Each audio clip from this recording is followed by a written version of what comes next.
Now, with 6 weeks left in the regular year, Boston finds itself in the top spot in the tough American League East. The Giants return home and send Tim Lincecum to the mound as the two-time Cy Young Award winner tries to build on his recent success in this interleague matchup. It's game one of the series. Giants, Red Sox next.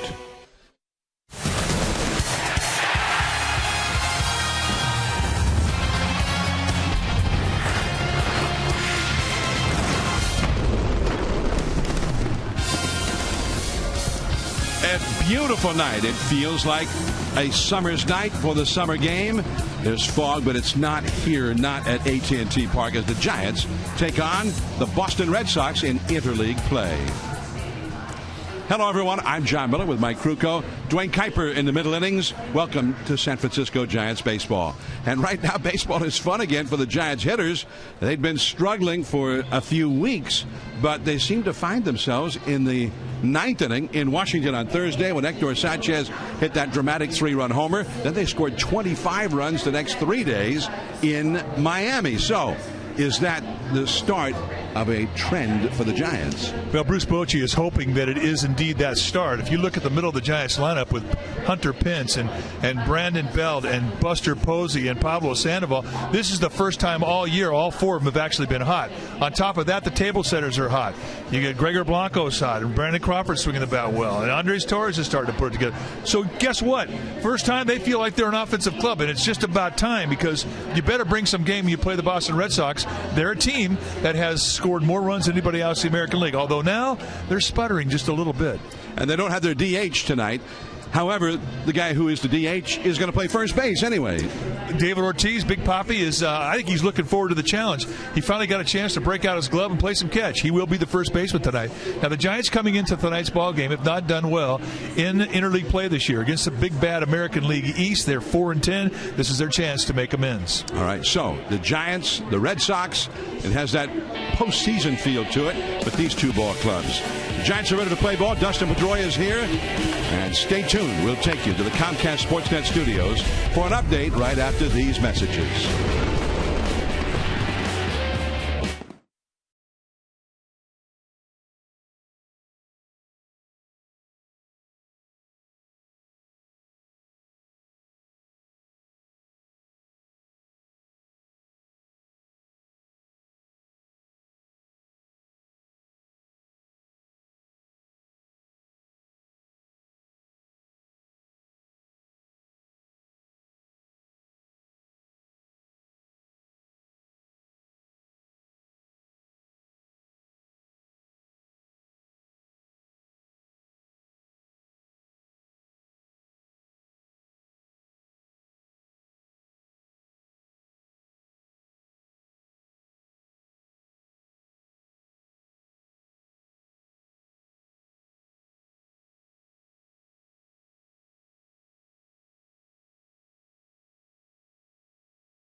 Getting this series started by paying tribute to those affected with the tragedy on April 15th during the Boston Marathon. Giants and Red Sox are both wearing Boston Strong patches on their uniforms to remember those tragic events. And in a pregame ceremony, they honored 2 Bay Area survivors who were in Boston that day. Amanda North from Woodside and the 12-year-old from Martinez, Aaron Hearn. And they each threw out ceremonial first pitches and got big ovations and introduced to the crowd. The Giants know that many fans have already made donations to assist the victims and families. Many actually supported the fundraiser organized by the Giants players' wives, which raised more than $15,000. Others purchased special tickets to tonight's game, with a portion of those proceeds going to the onefundboston.org. We remind our fans that they can still contribute by going to onefundboston.org. Giants and Red Sox. It's the first of a 3-game series. Tim Lincecum up against John Lester. We'll be back to get it started.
All right, the key ingredients for this game brought to you by Roundtable. Get a true taste of Maui with Roundtable's new Maui Zowie Pizza with mini pepperoni, just $16.99 for a large. Number 1, offense, stay hot. Coming off a road trip, they averaged 11 hits a game and 6 runs a game. They have to keep going against this tough offensive Boston team. Lincecum, stay cool. 2 of his last 6 starts, no hitter, no one-hitter. And then glove them to death. Giants have to play good defense. They cannot beat themselves as a very good Boston team. They have to catch the ball. Well, the Red Sox batting order brought to you by your Northern California Honda dealers at shophonda.com. It will be Ellsbury having an excellent year center field, then Victorino, longtime National Leaguer, right field, Dustin Pedroia, Northern California native, second base, David Ortiz, hitting .388 in his last 12 games. He's at first base. Santalamacchia is the catcher. Daniel Nava, who's a Bay Area native from the peninsula, left field. Stephen Drew, the former D-back, shortstop. Will Middlebrooks, third base, and John Lester, the pitcher, batting ninth, all up against Tim Lincecum. 25th start for Tim Lincecum, 6-12 on the year, 4.38 ERA. I mentioned the last 6 starts. 4 of those starts, 2 runs or less. 153 strikeouts against 55 walks in 148 innings. Those are great numbers. And for Lincecum, he's only faced the Red Sox 1 time. He's 0-1 with a 12.0 ERA. They got 4 runs off in 3 innings, and he was a losing pitcher that day. He'll look to make amends tonight. And here we go. 0-1. 64 degrees and very humid. It's a beautiful night here at the ballpark. A little bit too high. Tim Welke, the veteran umpire, the crew chief, is also behind home plate for this one. He's got a great zone, and he's a low ball umpire, but a very consistent zone, one of the best in the game. Ellsbury, .356 on base percentage and 44 steals this year. And that's a ball too high. Fastball missing. Bruce Bochy thought one of the important things for Lincecum is to keep these guys at the top of the batting order from being on base all night long. That is out of play off to the left. Ellsbury leading the American League with 44 steals. He's only been caught trying to steal 4 times. This Boston team, .274 team batting average, and they have averaged 5 runs per game for the year. Strike 3 called. 1 away. Frozen with a split. Beautiful pitch. Check out that Giants defense playing behind Lincecum tonight. Starting in the outfield from left to right, it'll be Francoeur, Torres, and Pence.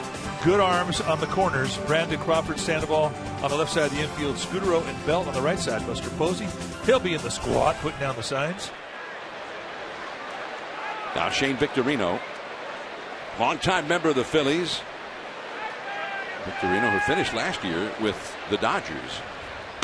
The curveball in there for a called strike. Something about Welke, the umpire, he will hang in there for breaking balls, and you can always tell an umpire who will hang in there for breaking balls as to how he calls them early in the game. Left center field. That's into the gap. Victorino, a very fast runner.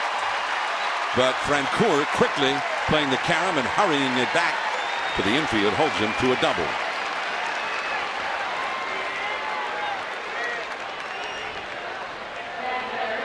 Well, he took that first breaking ball for a strike, but he did not take the next one.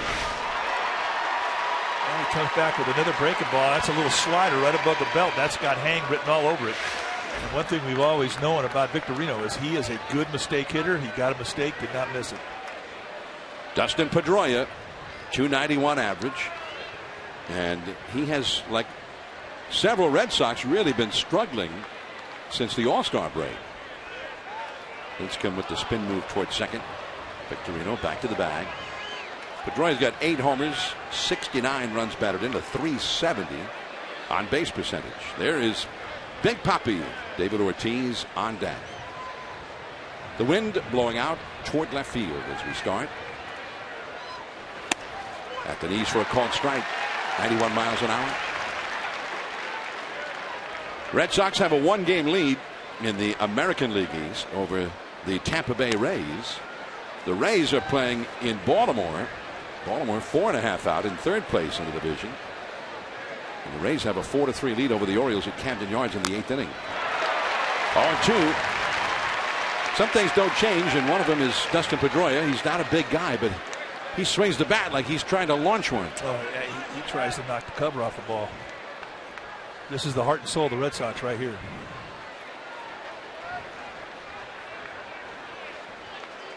Pedroia listed at 5 feet 8 inches tall, out of Woodland High School up near the Sacramento area.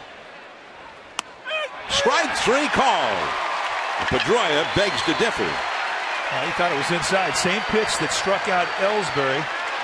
Split finger fastball, it just freezes. Watch the front foot get down early. He's not thinking breaking ball. I think that front foot is thinking about a fastball, and he just got deceived by the arm action, which is identical to the fastball. And that's what's always set up that great split for Lincecum. So 2 down, 2 strikeouts. Now here is David Ortiz, and he is one of the Red Sox who is definitely not slumping right now.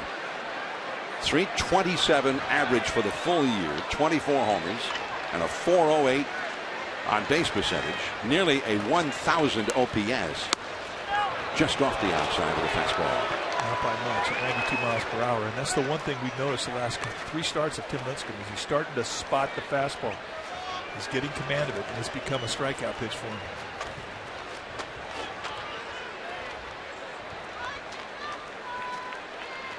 Fastball is so important to him for many reasons.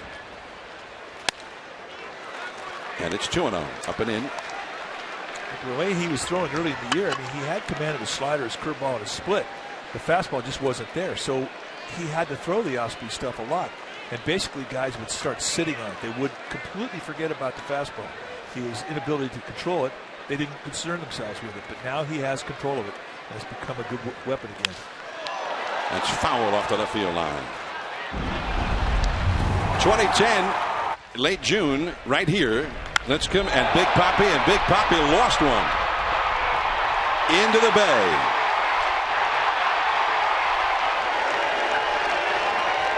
Lincecum struck him out one time, and Big Papi got Lincecum one time. And you saw the location of that home run pitch right at the belt. That is a fair ball, and the inning is over. 1-out double by Victorino. He is stranded. Good inning for Lincecum. Now the Giants are coming to bat.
Batting order is presented by Audi. Truth in engineering. Andres Torres, center field. Marco Scudero, a former Red Sox infielder, second base. Brandon Belt is at first base. Buster Posey back in the lineup, the catcher. Hunter Pence hitting .357 the last 10 games with 13 runs batted in that time. 8 RBIs over the weekend in Miami. Right field. Pablo Sandoval, his bat has started to speak loudly. Third base. Jeff Francoeur, left field. Brandon Crawford at short. Tim Lincecum, the pitcher, bats ninth against the veteran Boston left-hander John Lester. Lester in his 8th year at the big league level, 29 years old, out of Tacoma, Washington. This is what he has done in 25 starts, 10-7 with a 4.31 ERA. When you take your at-bats against Lester, you're going to see a fastball that goes low to mid-90s with a big, hard curveball. It's a good one. He will cut the fastball and occasionally sink the fastball. He also has a changeup. The big guy, 6'4", 240. On the inside of the knees for a called strike. Now he is not a stranger here to AT&T Park. He faced Lincecum that afternoon, June 27th of 2010, and he went the distance with a 5-hitter, winning that game. That's the only time he has ever faced the Giants before. And he likes interleague too. He's 11-5 lifetime in interleague action.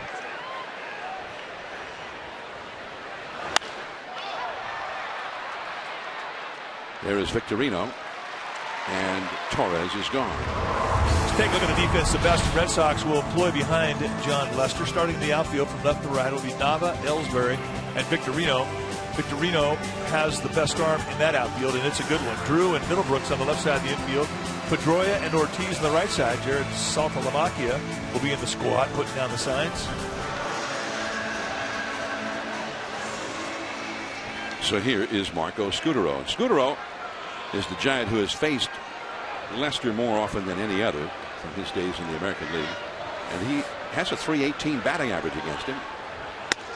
That's a called strike. Scutaro comes in with a .303 average and a .358 on base percentage. One out, nobody on, no score in the last of the first. And a little bloop, and there is Victorino again. 2 down. Go back to June 27, 2010, in that complete game 5-hitter when he beat the Giants, and he really had the curveball going. It was one where a lot of guys just didn't even get off the swing. It was so big. He started it off. They put on it, and he just was masterful. Very impressive outing.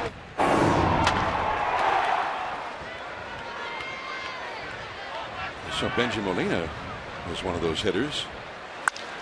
Brandon Belt as they had the 3 infielders to the right, and that is the shortstop Stephen Drew who throws him out in the second base position. That's a 6-pitch inning for Lester. Lincecum will have to go right back out, go to work.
Is here.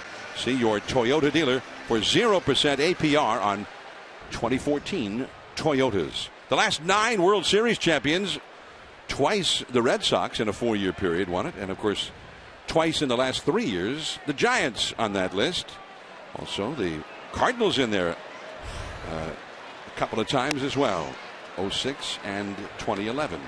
Ball 1 to Jared Saltalamacchia. It's hard to get on a jersey. And he muscles one into right field, a base hit. So Saltalamacchia is at first. Well, you want to find great ticket deals for future Giants home games, you can visit Dynamic Deals page at sfgiants.com/dynamic deal. Take advantage of the $15 view level dynamic deal on Saturday, August 24th. It is a Fedora giveaway day. Giants are taking on the Pirates at 6:05, so go to sfgiants.com/dynamic deal and check it out. So here now is the Bay Area native Daniel Nava. Nava out of Redwood City, went to St. Francis High School and also Santa Clara University. That was a great story. You talk about a guy who persevered. You're looking at him. He had a lot of people basically tell him no, and he wouldn't listen. And here he is in the big leagues, doing well. He was not drafted by any major league team and went to an independent league here in Northern California, played for the Chico Outlaws. And he played well, and he caught the eye of major league scouts, and the Red Sox ended up signing him from that Chico team. Born in Redwood City. He hit a home run the very first time he batted in the big leagues on the first pitch. That's kind of a short list of guys who've done that. Well, he was waiting a long time for that pitch. Had to go through a lot of hurdles to get that pitch. They said he would never even see one. So he did not take that first one lightly.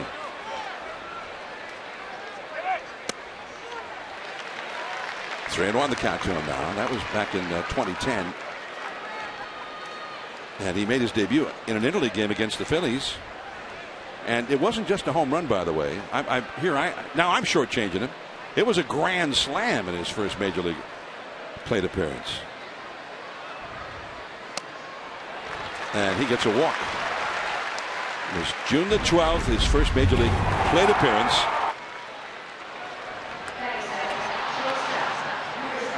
Joe Blanton, fastball, middle in, up. And the fact that he could do it at home, the Red Sox whites, Kevin Youkilis giving him some abuse for doing it. He was an instant hit in Beantown.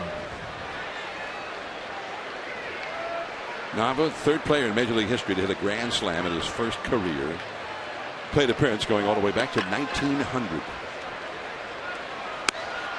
Here's a called strike to Stephen Drew. The Giants know Stephen Drew, a former Arizona Diamondback, and Drew knows Lincecum.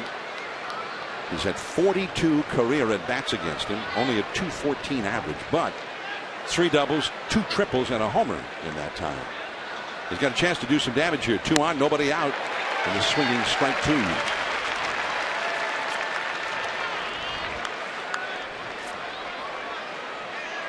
A single by Saltalamacchia, then a walk by Nava. 2 men on, nobody out. Stephen Drew, now 30 years old, out of Florida State.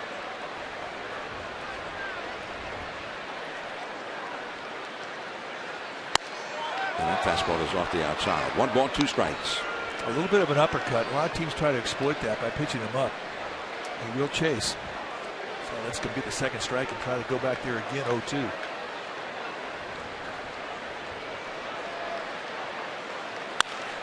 That's a base hit. And Salty will stop at third. So I'm just like Saltalamacchia's teammates now. Well, I don't go by Saltalamacchia any longer. I go with Salty. The bases are loaded with nobody out. When you have 6 syllables in your name, you can cut it short, John. That's the rule. It's like you threw a little split finger fastball. You had Drew out front reaching, but manages to keep the hands back. And Boston's got it set up to do some damage here in the second. And Will Middlebrooks, who burst upon the scene in a big way last year out of the minors, just back from the minors here in the last 10 days this year. And it's 0-1. And he had a home run last night in national TV at Fenway Park against the New York Yankees. Middlebrooks hit .288 last year with 15 homers in a little bit less than half a year. In right field, Pence tagging at third, Saltalamacchia. And Pence into the cutoff man, Brandon Belt, as the run scores. Nava over to third, but Pence wisely made sure to keep the double play in order, holding Drew at first base. 1-0 Boston.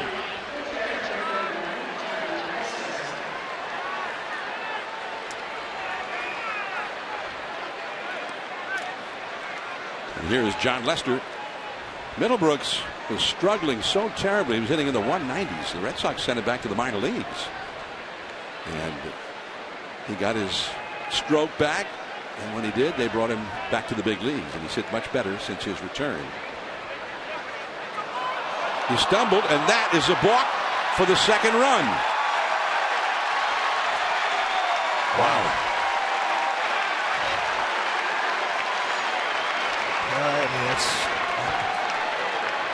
I mean, you lose a run, you lose the force, and that is frustration.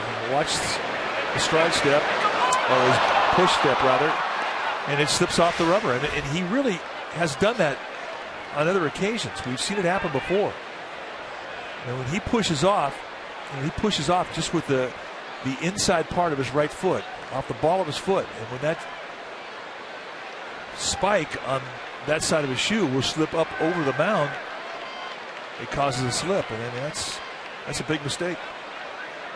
And you had the pitcher batting, and the pitcher likely just trying to bunt the runner from first over to second, and now it's a run. Too high for ball one. Lincecum will have that happen once or twice every year with a runner on base where he gets charged with a balk.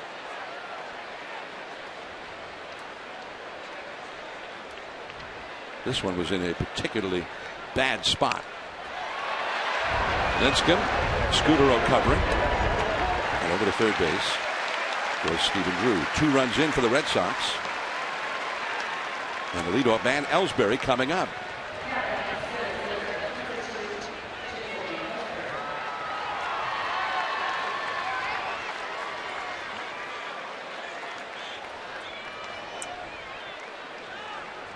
Ellsbury struck out looking his first time.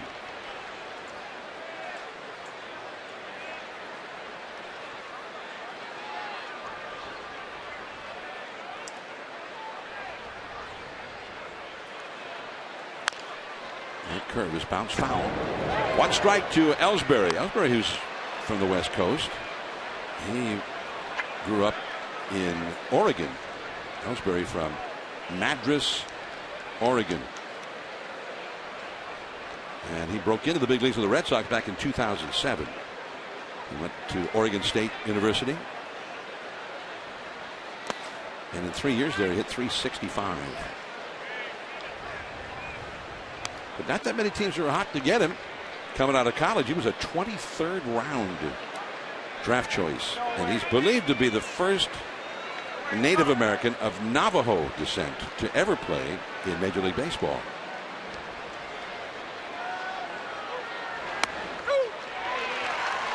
Again, the split finger freezes him. That's the pitch he struck out on in the first inning. When he was a rookie, he played 33 games that year, and the Red Sox won the whole thing, won the World Series.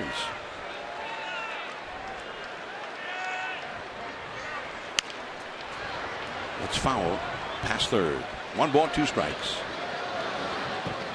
Ellsbury missed a lot of last year with an injury. Played only 74 games. The year before, 2011, he played all season at .321, had 32 homers and 39 steals.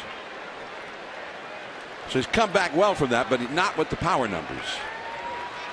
This is more like the Ellsbury and the rest of his career. Good on base average, and he's got some power.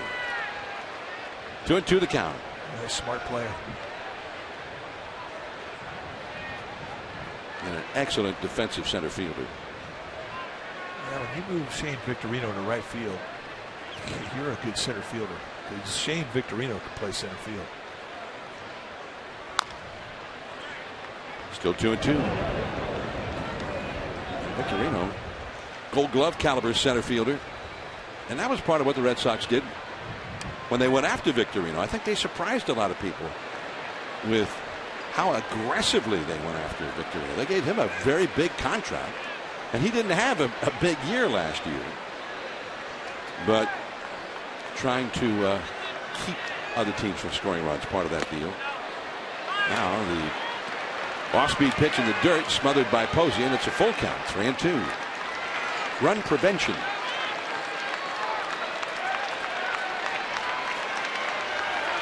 One thing this Boston offense can do is they can snowball you, and they can put a big number up there quickly. Doesn't take much to get them going. 2 runs already in, runner at third. Pretty good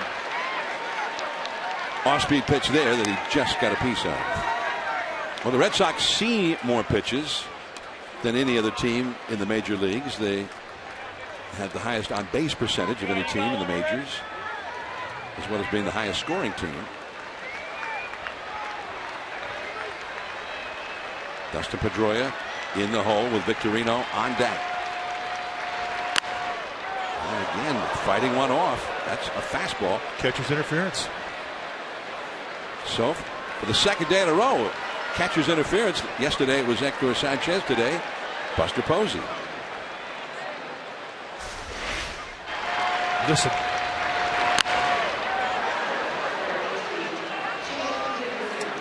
Now, watch how he starts his swing. I mean, he really gets that ball in deep. I mean, that pitch fooled him. He was looking for something else. And Buster Posey is normal distance away from a hitter. You just don't have many hitters take that type of route to the ball, and that's what caused the interference. Victorino, a called strike. Victorino hit a double his first time. This is where a base stealer will just absolutely wear you out and put himself in scoring position quickly. I expect Ellsbury to go. And Lincecum has not been the best in preventing the steal. He had a good pickoff throw there. Ellsbury just back. Well, Lincecum's gotten better, though. I mean, last year he would be at 1.4, 1.5 seconds, which is very slow. 1.25 seconds is average. But this year he's quickened it up. So it's something that they've worked with him on. 1 ball, 1 strike now to Victorino. Been 18 steals while Lincecum's been pitching this year, and nobody has been thrown out trying to steal.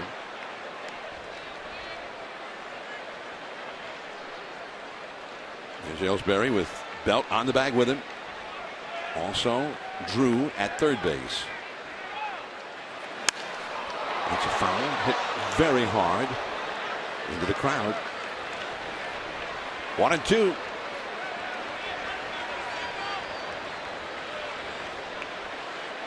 Shane Victorino out of St. Anthony's High School, Wailuku, Hawaii.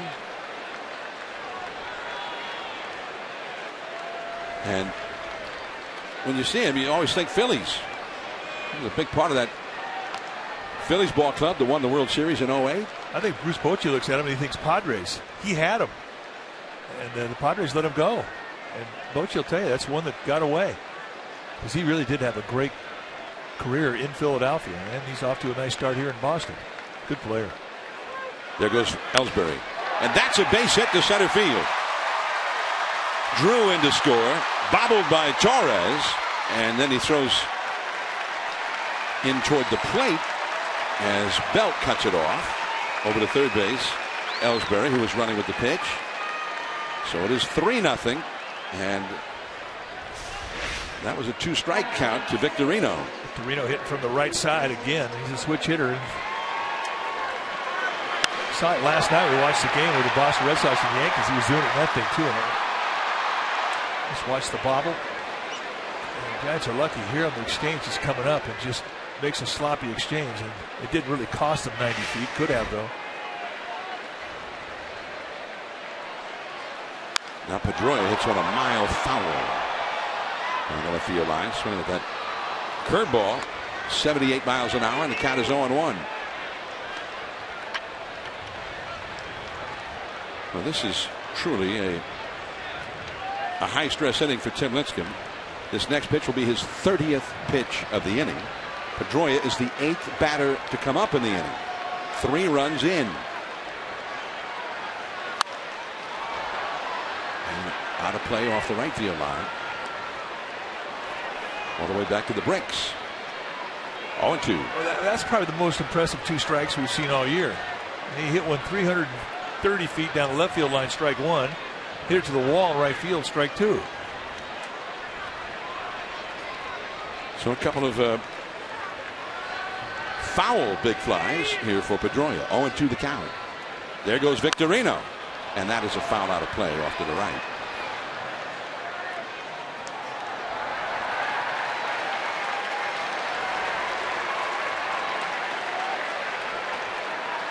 Scudero was giving Victorino the deke big time. And Victorino at first thought the ball was fouled out of play, so he started to leave the bag. Then he went back to the bag and asked the umpire 3 different times where he should stay. He finally went back to first. He's running on that one, but that ball is skied into center. And Torres. It's a 3-run inning for Boston. The Giants having to play catch up. Posey, Pence, and Pablo coming up.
Bake pizza.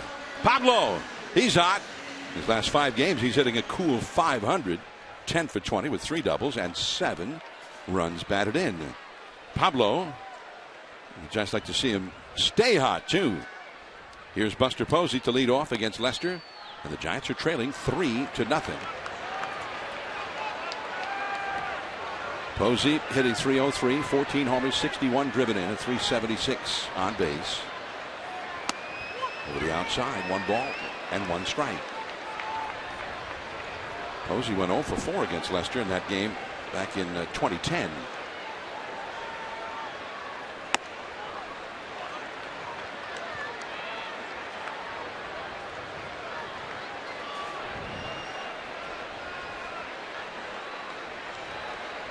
Lester would like to get hot like Pablo and Pence have done here lately. No, that's a little bit low. I think his at-bats really have improved. I think he's due to get going. I mean, there were games where he'd have 5 solid at-bats and have 1 hit. Due to start falling. 3-2. Well, there was a time where he sits down in a slight squat as he is in a dress waiting for the pitch, and at times he'll stand up early in his swing. And that can throw his timing off. But of late, he's staying down nice as he launches off that back leg and throws his hips. When he does that, I mean, he sees the ball very well. Deep left.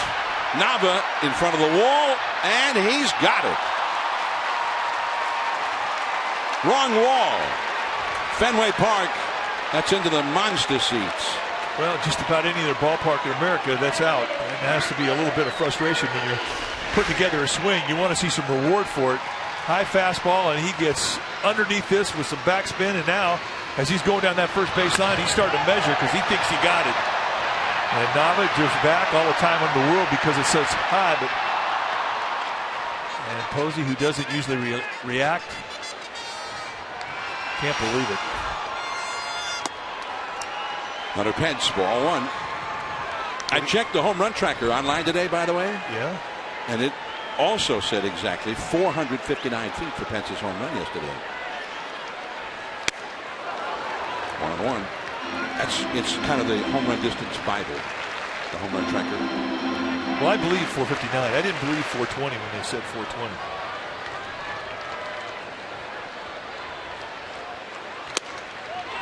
Just off the inside. 2-1.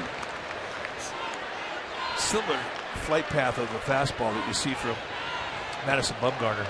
He cuts a lot of fastballs in. He'll break a lot of bats to right-handed hitters.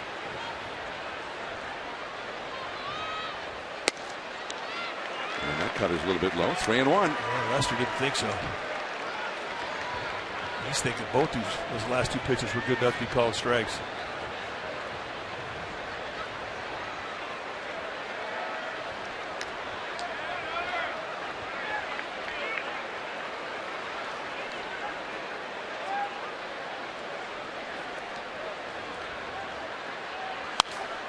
And back out of play. This is the one we're talking about. 459 feet in Miami. Pitch up, out over the plate. And when this thing took off, it was just a matter of how far it was going to go out. It completely cleared the thing. And initially they said 420. But they must have winked when they said it. There's Pedroia. Out number 2. Giants baseball is brought to you apart on the all-new redesigned Toyota RAV4. It's here, and with up to 31 miles per gallon, it's ready for adventure. This is that fog going over one Rincon Tower there, not far from the ballpark, on Rincon Hill. Here is Pablo Sandoval. 2 down, nobody on. I asked Pence about that home run yesterday. That's outside, ball one. Because he hit one in Arizona earlier this year that was measured at 460. And he said, well, I hit the one yesterday way better than the one in Arizona. And he attributed it, as that goes foul, to the fact the ball just carries a lot better in Arizona than in that ballpark in Miami. Because he said that's the best he's hit one all year long. He went to batting practice today at the base of the Coca-Cola platform out in left field. And when it stopped batting practice.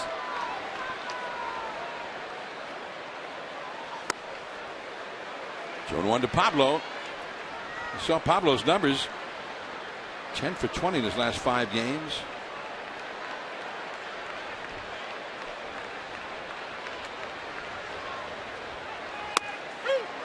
Two. Cut that right in the outside corner at 94. You really have to stay on all the stuff that Lester throws, because he'll throw a lot of breaking balls that start way wide to a right-hander, and it just keeps working its way back into the strike zone. Easy to give up on his stuff, but you got to stay with it.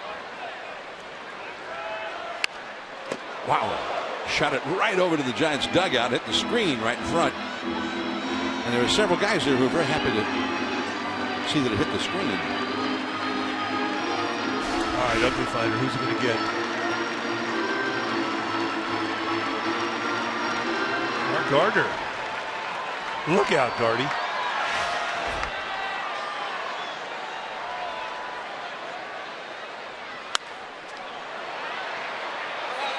Ortiz starts after it.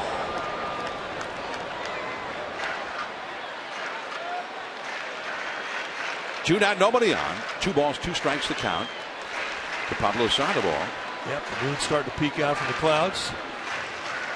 Heard there's a ball game on in San Francisco.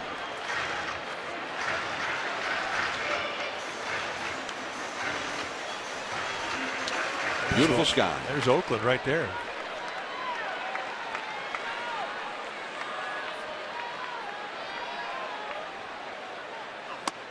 And he struck him out. Got a little extra in that fastball, up and away. 6 in a row retired by Lester. David Ortiz coming up.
Rucco and Dwayne Kuiper. Dwayne is over on radio side at present. Dave Fleming is on assignment at the Little League World Series. David Ortiz and a curveball. Oh, a little too high apparently. 1 ball and no strikes. That's a wrap strike. A wrap strike? Yeah, wrap strike. On our wrap show after the game, we'll call that a strike. 2-0. I asked Ortiz about playing first base, and he said when he actually signed originally, he was signed with the Seattle Mariners. And he was 16 years old. 3-0. And he said he weighed about 186 pounds, and he was a right fielder because he had a great arm. And then the Mariners in the minor leagues moved him to first base. Into the defense from right field, Scudero in the dirt. That's a long throw by Scudero. A little longer than most second basemen are used to making. Well, Dwayne Kuiper, an old second baseman, once made a point out of saying how weird it is to make the throw when you're out there in the outfield on a stacked up defense to the pull side to a left-hander. He said it's just something that it's weird. And it looked like Scudero quit on the throw just a little bit, but nice play by Brandon Belt, picked him up. Now Santalamacchia. He singled, starting the 3-run second inning rally. But Ortiz was a full-fledged first baseman. The Minnesota Twins later picked him up. It was the Twins who cut him loose, and he signed with the Red Sox. And that proved to be one of the great pickups in Red Sox history. Santalamacchia, who began his career in the National League with Atlanta. And a mighty cut, but he didn't get it. 2-1. See the uppercut. That was not a swing for a single. 10 home runs for Santalamacchia and 346 at bats. He hit 25 homers last year. 3-1. 1 out, nobody on. 3-0. Boston ahead here in the 3rd inning. This is right in the middle of the Boston batting order. Santalamacchia hitting 5th. Nava on deck. And that's back out of play. Full count.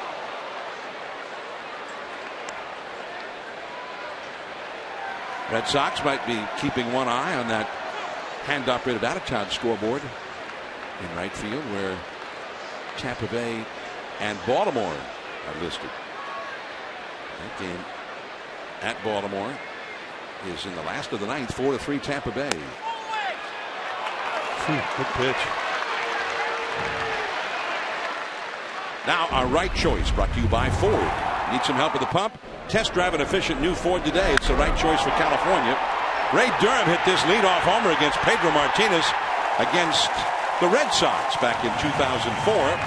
34th, or one of the 34 career leadoff homers that he hit in his career. And the Giants beat Pedro and the Sox 6-4 that day. 04, that was the year the Red Sox won the World Series for the first time in 86 years. And they won it again 3 years later in 2007. Nava, who walked his first time, 0-1 the count.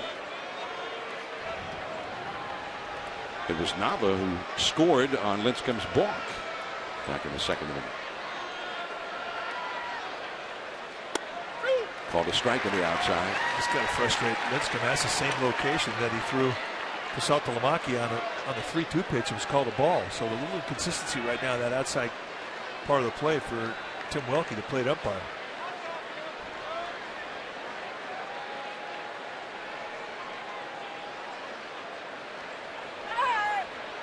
Oh. Timeout granted very late there.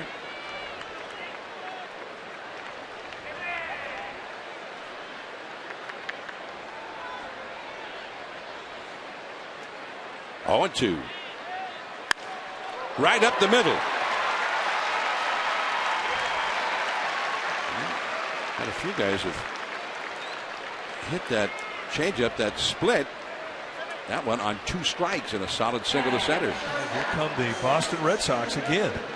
Next pitch for Lincecum will be number 60, so it has been anything but easy for him so far in these last couple of innings.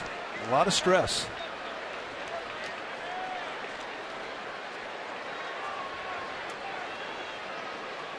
Two men on. Stephen Drew.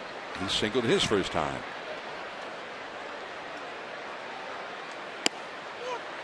On 1. It's most fastballs I think I've seen Lincecum throw in about 2 years. He's really throwing a lot of them.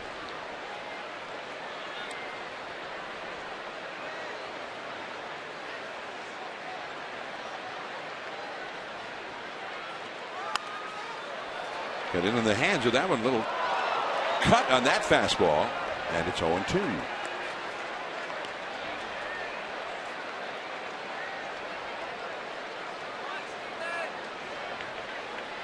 Pirates, who come in here on Thursday, are playing down the coast in San Diego right now.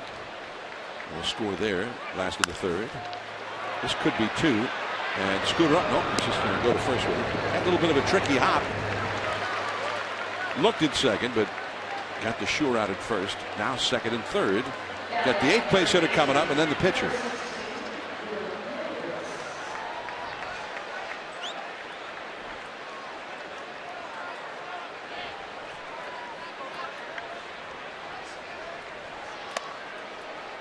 Look at McCovey Cove.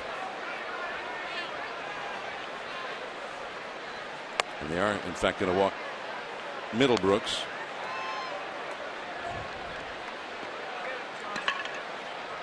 The intentional walk being given here. John Lester coming up. By the way, the Red Sox, they had only played 2 other interleague games on the road this year. That was at Philadelphia. So they've got a long string of interleague games on the road upcoming now. They played 10 home games in interleague and just the 2 on the road. So here's Lester and Scutero. Lester was just out for a little bit of a jog that time. Not in any hurry.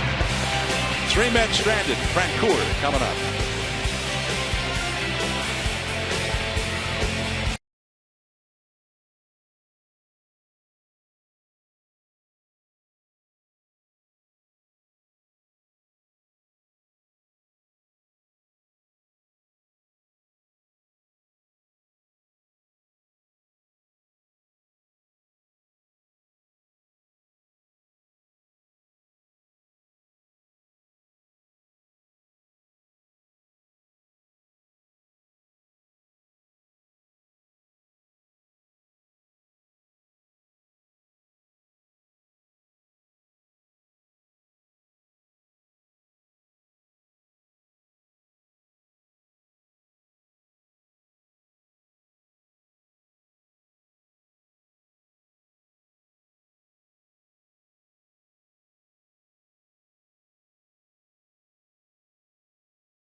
Tribute night. The first 20,000 fans to enter the gates receive a Bullpen Rock poster.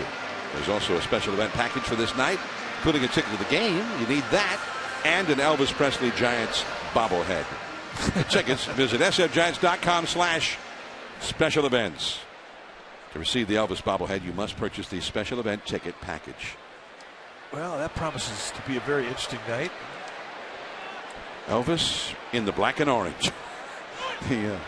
What was the name of that movie where he was such a big Giants fan?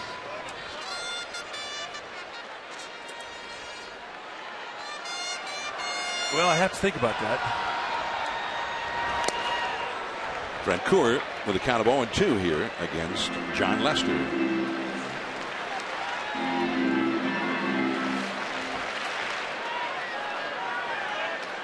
I remember.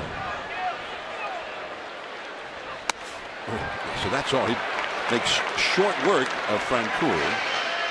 Second strikeout. Here's Brandon Crawford now.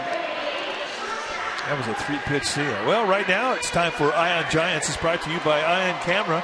Ion Camera, shoot, share, shoot in HD, share in real time. Go to ioncamera.com for more information. And Brandon Crawford, his favorite player growing up was Royce Clayton. And why not? He was good. Very stylish shortstop.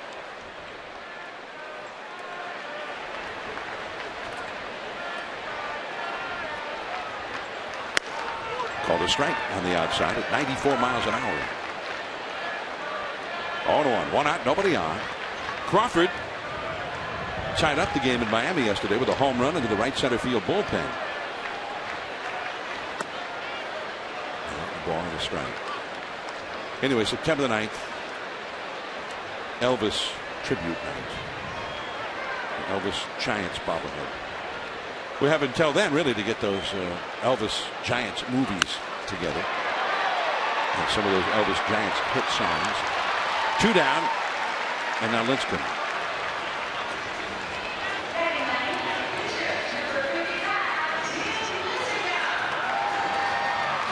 Tim Lincecum down. Giants have not yet had a base runner against Lester. Lester picked right up where he left off when he pitched that complete game 5-hitter against the Giants in June of 2010. If you're thinking, wait a minute, didn't they already play this game once before? It kind of feels like the same thing. Right now, it looks like Lester's just playing catch.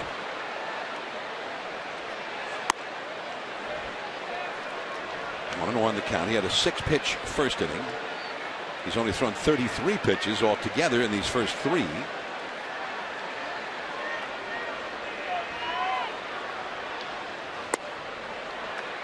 Now it's 2-1 to Tim Lincecum. Tomorrow another night game, and then the day game on Wednesday. Vogelsong goes tomorrow against Jake Peavy. At the knees for a strike. The day game will be Godin versus left-hander Felix Dubronc.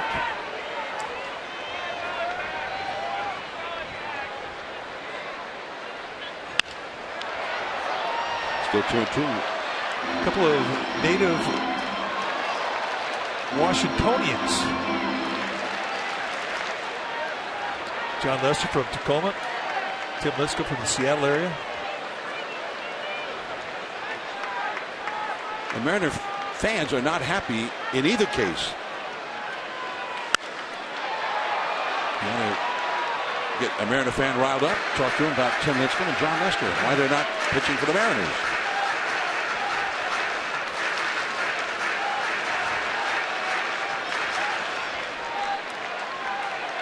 Lester was a second-round draft choice when the Red Sox signed him back in 2002. And the strikeout. Dwayne Kuiper is going to move over from the radio side as we head to the 4th inning. 3-0 Boston.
Dwayne Kuiper, you okay over there? Oh, yeah, a lot of offense here tonight. Pretty excited about that.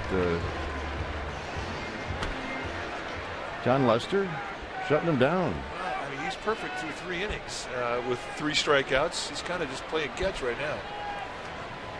So Lincecum now will go after the top of the order.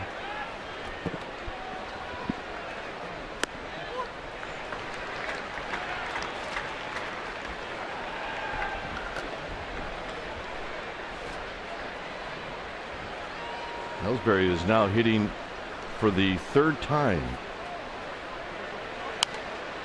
Let's say this. They're taking some pretty good hacks off of Lincecum right now. Yeah, they are. They're pretty comfortable, no doubt. Absolutely no signs of weariness on this Red Sox team. They played late into the night, Eastern time last night in Boston. Went home, had a short night of sleep, got on a plane this morning at 10 o'clock and then flew out to San Francisco for the game. Got in around 1:30. But it's very rare that you'll see a team travel on the day of a game, especially when you're going from coast to coast. It still was the right thing to do. Ellsbury gets underneath this one, and Torres will run off Scudero. 1 out. Their game ended right around what, 12:15. Well, the Giants had just landed in San Francisco coming back from Miami yesterday, and we were still watching the Red Sox play the Yankees. So they're shortly after the game ended there in Boston. But yeah, I mean, I can't believe they were too enthusiastic having to play that game at night to come west. See Victorino, normally a switch hitter, hitting all from the right side tonight. He's got a sore hamstring, which he aggravates when he hits from the left side. So just take it all as that that's right-handed, and it doesn't look like it's bothering him at all. Well, left-handed, he struck out 9 times against Lincecum. Right-handed, he's 2 for 2.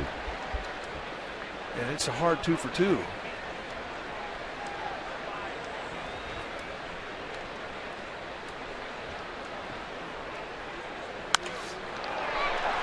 Three for 3.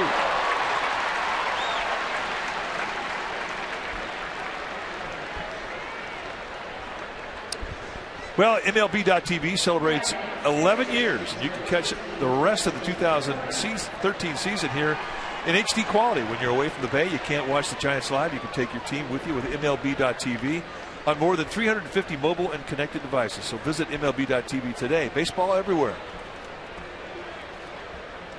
Here's Pedroia. Pedroia is 0 for 2.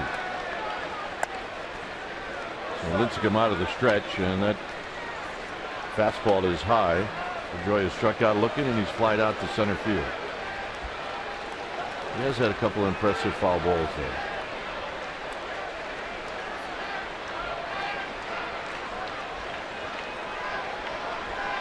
Oh.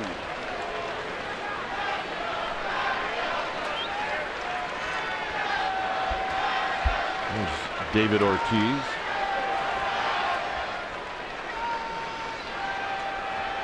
Big Poppy chalking up.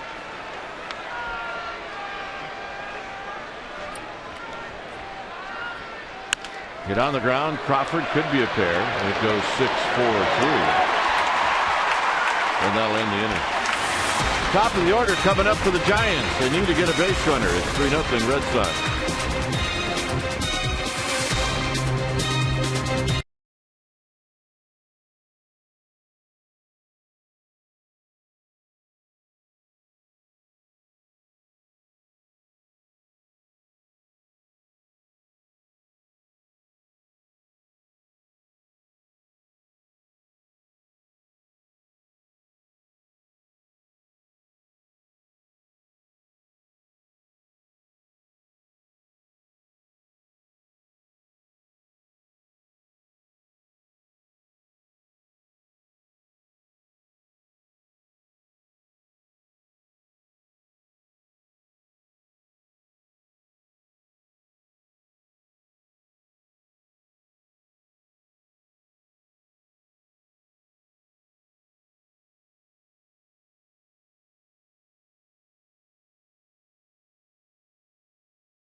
centers. On June 20th, 2004, these two teams went at it right here at AT&T Park, and Edgardo Alfonso. Look out! Off of Mike Timlin. That's a grand slam. Giants won 4-0. Oh, by the way, a little sidebar. Jason Schmidt threw a one-hitter. Yeah, he was a good Giant. Missed that guy. And Jason Schmidt was so dominant in that game. Jerry Remy, the longtime color analyst for the Red Sox, came over and said, "We haven't seen anything like that in this league." And a first pitch base hit for Andres Torres. Take a look at some of the Jason Schmidt highlights from that game. That one hitter against Boston. It was the first guy that we coined the term power changeup, because you had no chance against it. He'd back it up with 95 to 97 miles per hour on the fastball, and then come back to the same arm action and just have this nastiness on the changeup, and really for the most part get you out with two pitches. See who his catcher was that day? AJ Pierzynski. So here's Scudero. Giants will see Lester now out of the stretch for the first time. And Scudero shortens up to bunt, and that's at his back leg. 1 ball and no strikes.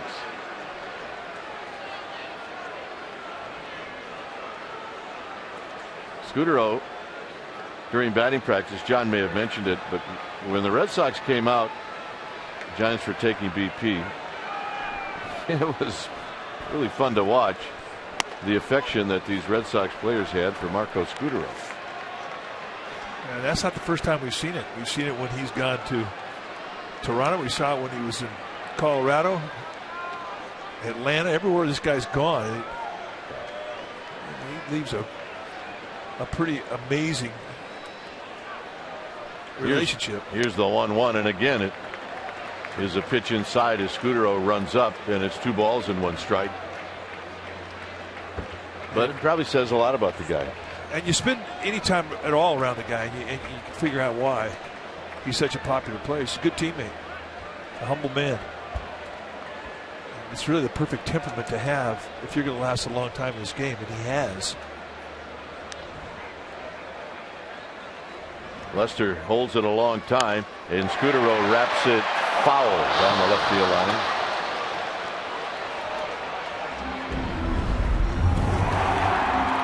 In 2010, when Scudero was with the Red Sox, did this against Lincecum.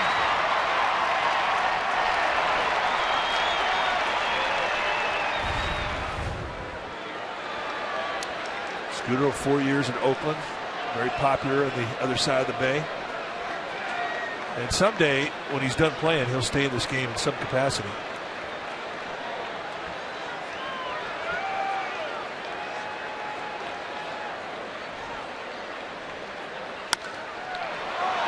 That should hang up for Ellsbury.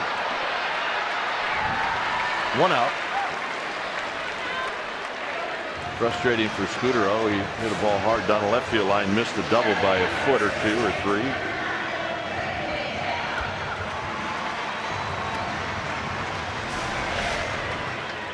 For the game, Scudero and Ellsbury, good friends, renew acquaintances. Another good thing about interleague play, you get a chance to see guys you played with. So here's Belt. Belt hit a ball sharply to Pedroia.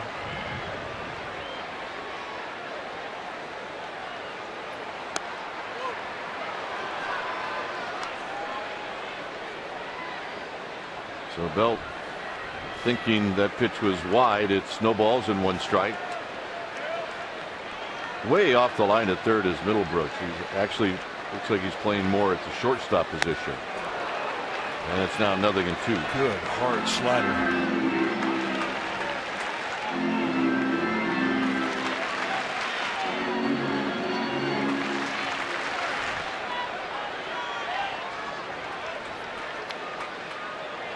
Torres with terrific speed.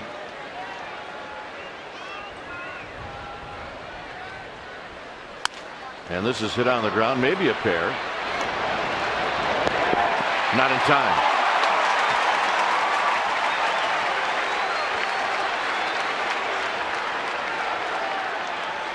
Giants Baseball is brought to you in part by your Bay Area Jeep dealers and the unique brand of freedom you'll only find in the full line of Jeep vehicles. Visit Jeep.com to learn more.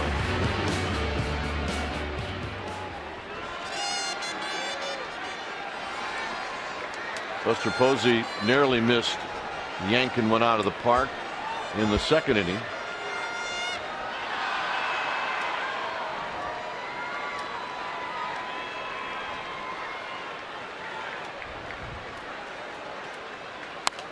Out of play, no balls and one strike.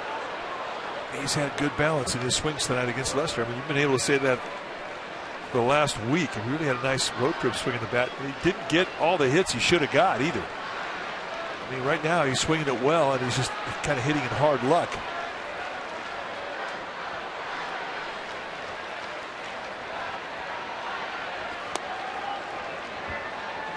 I really thought his first ball that he hit in his first at bat was out of here as soon as it left the bat. Yeah, I just thought it was. We see a lot of balls get pretty good carry where he hit his, and not that one.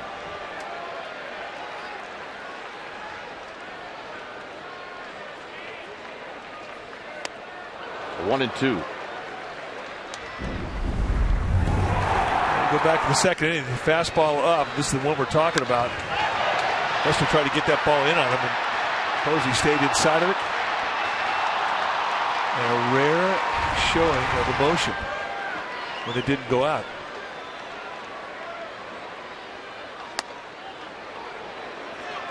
Two and two. Lester thought he had strike three.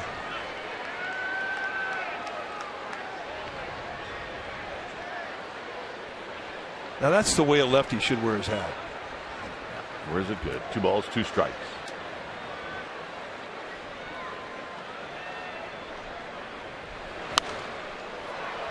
And this one is going to be a souvenir into the seats. It remains 2 and 2.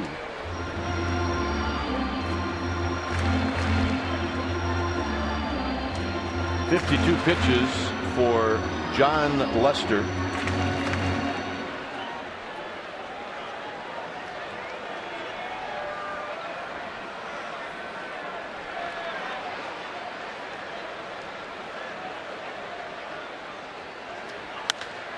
And this is going to be in the park, shallow center field. Ellsbury doing the pop-up dance, puts it away. So the Giants waste a leadoff single by Torres. Through 4, it's 3-0 Red Sox.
By Dodge. Visit Dodge.com or your Bay Area Dodge dealer.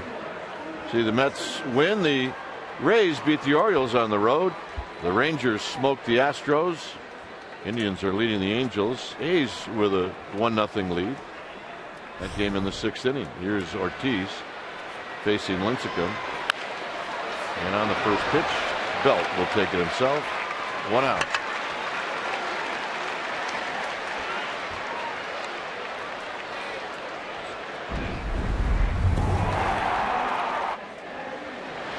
Go back to the 3rd inning, and it was the shift put on to defend David Ortiz.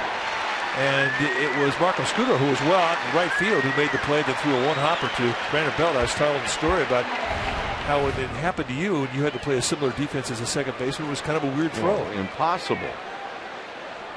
It's like, where am I and where am I throwing it to? Well, it's the way it looked. And how much time do I have to throw it? Salta Lamacchia is singled and he's walked.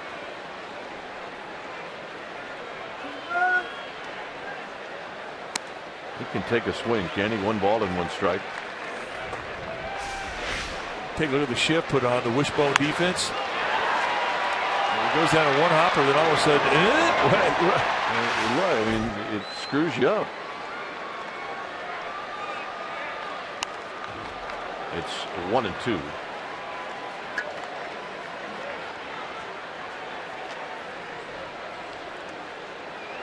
Very big fan favorite was Jason Varitek in Boston, and this is the kid that had to step in. not easy to replace an iconic player. See ya. Best curveball I saw tonight. And that pitch just showed up. Well, the NBC Bay Area Investigative Unit, led by Tony Kovaleski. You say, who are they? Well, they're an award-winning team of 14 journalists dedicated to holding the powerful accountable. The Investigative Unit on NBC Bay Area. We investigate. Here's Daniel Nava.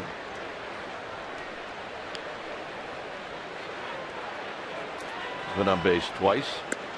And a called strike. You look up and down this lineup, you see a couple of things. Good on base percentage, and the RBIs are really spread around very nicely.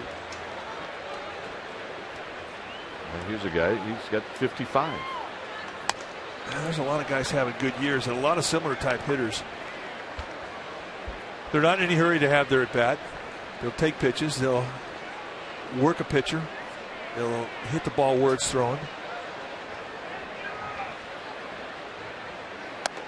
I mean, you got some dead pull guys, but for the most part, you got to have guys that are hitters. No problem going the opposite way. And they think well, and that's another thing you really can't emphasize enough. Third time that Nava's been on, 2 hits and a walk.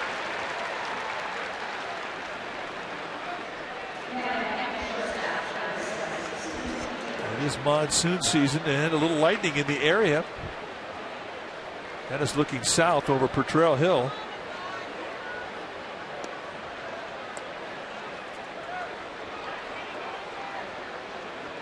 That is right over Candlestick. Right, actually right into our old broadcast booth at Candlestick. Lightning maybe coming from the ground up. I think I left a pack of schmags in there and it just hit it.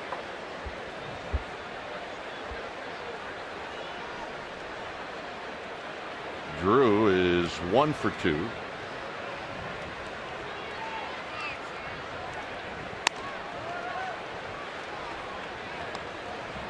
We are in the 5th. 7 hits for the Red Sox, only 1 for the Giants.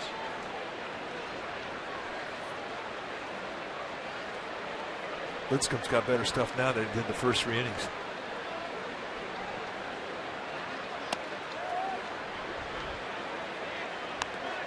Except for that pitch. Yeah. 1 run came into the 3rd on a balk. Lincecum stumbled.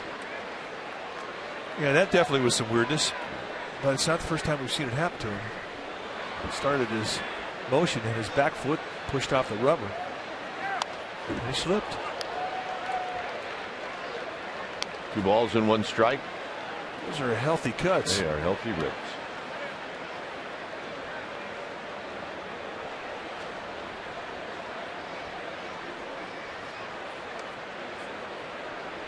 See the patch. They had a ceremony before the game. Boston strong. Remembering those affected by the tragedy in the Boston Marathon this year. Giants will wear that patch all 3 games in this series.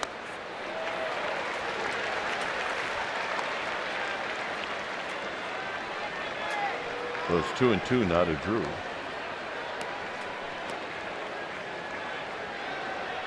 Pretty impressive ceremony that the Giants put on before the game. It's beautiful. Well done.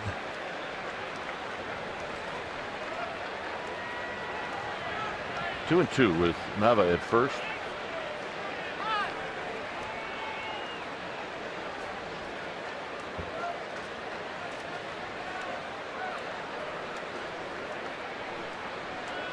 Pretty straightaway defense, and a lot of these hitters you have to play the same way because of their ability to use the whole field. And the Red Sox, they just don't die easy in an inning.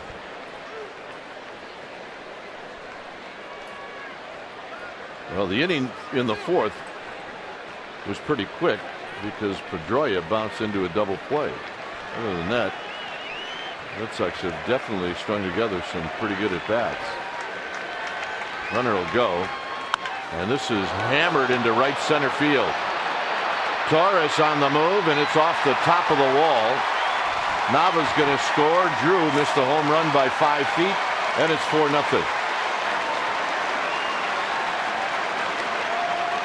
And another healthy cut. Well, one thing about this club you cannot consistently do, and that's create count leverage by falling behind in the count. 1-0, 2-0, 3-1s. Because they'll hurt you. Good middle end hitter. And Drew, who has 6 lifetime extra base hits against Tim Lincecum, just added to it.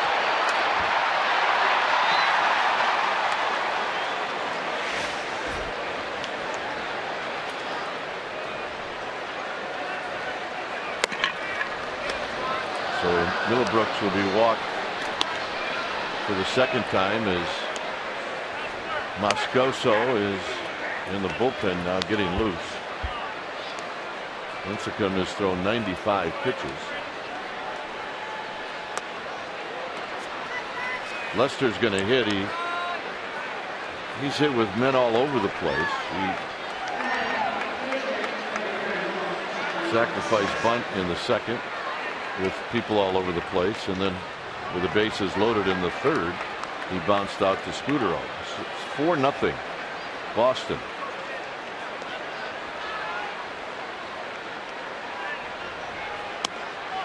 This pitch is wide to Lester. The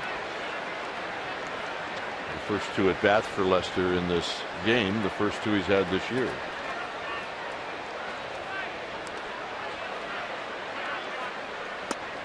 And he gets a strike to even the count.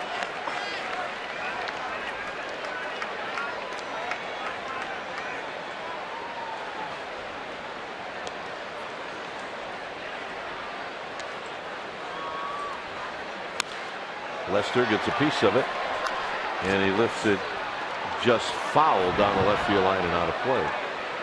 It's got a good swing.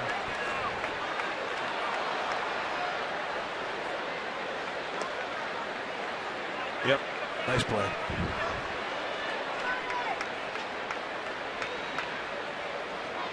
One and two. Curveball ends the inning. After 2 outs, a double. Make that a single and a double. A run for the Red Sox. There's the light show. It's 4-0 Red Sox.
If you're in the National League West, then you stink right now.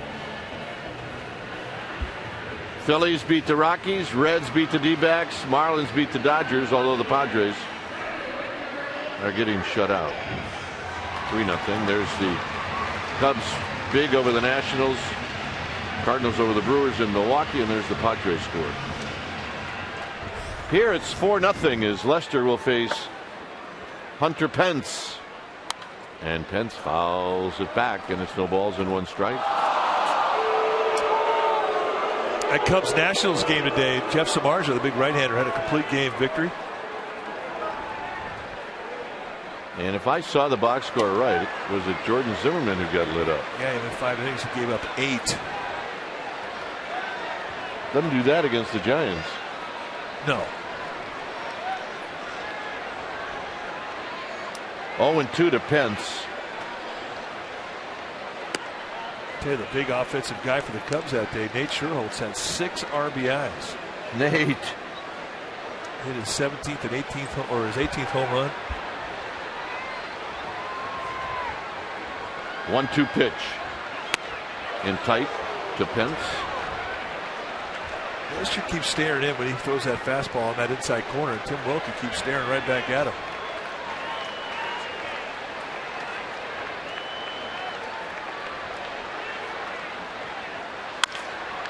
Sharply on the ground, Drew knocks it down. Pence will be aboard.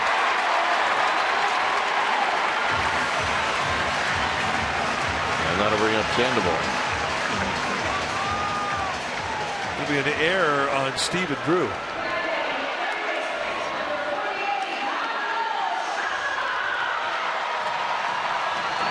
So here's Sandoval.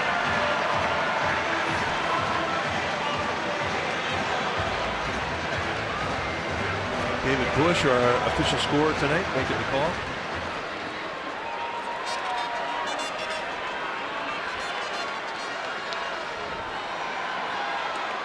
Sandoval struck out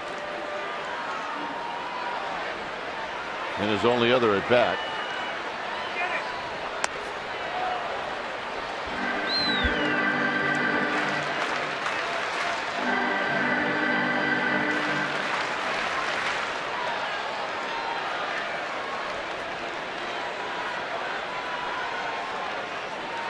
One ball and no strikes.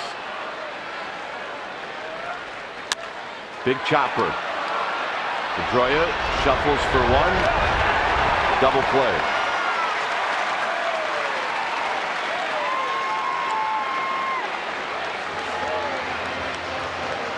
Didn't think that they were going to get a double play on this, but credit Pedroia for the quick shovel.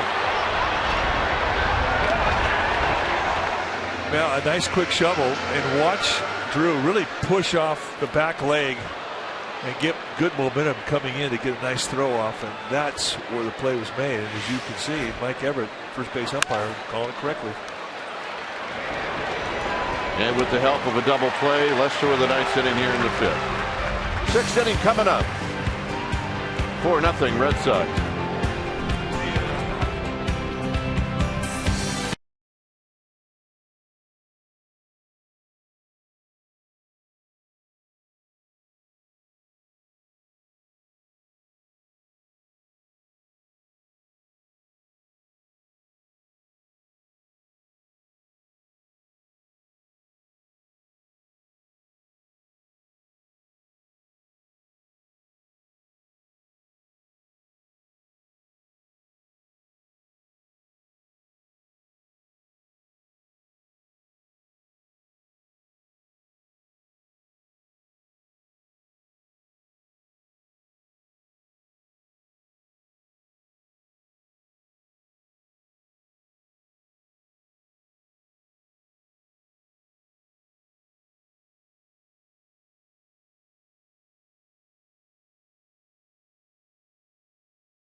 tomorrow? Xfinity, your home for the most live sports. Take a look at Christian Arroyo, the shortstop who's down in the Arizona Fall League right now. He's a 25th overall pick in the 2013 draft. The Giants' #1. 6 feet tall, 6'1" rather, 180, 18 years old, 38 games. He is tearing it up. And the reports on his defense, outstanding. And that's our Xfinity Future Focus. Good job, Mikey. Here's Ellsbury. Ellsbury. He is 0 for 3. And he hooks this one foul on the right field line.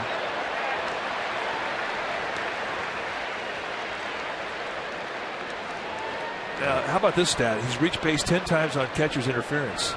4 times this season, including one tonight. Just starting to swing way late. Just means I don't trust this guy. And back up.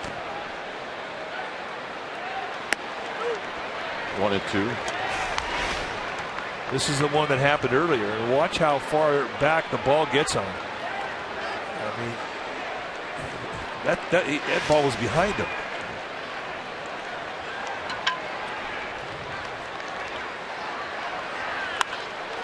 And he ropes this one into right field, a base hit. Now, I don't know how many more pitches Bruce Bochy is going to let Lincecum throw out of the stretch. That's 104 pitches.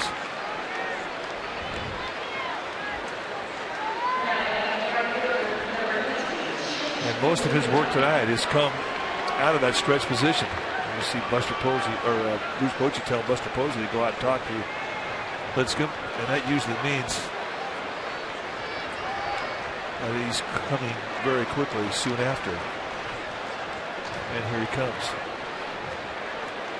Well, Francoeur made the last out, so we end up seeing a double switch.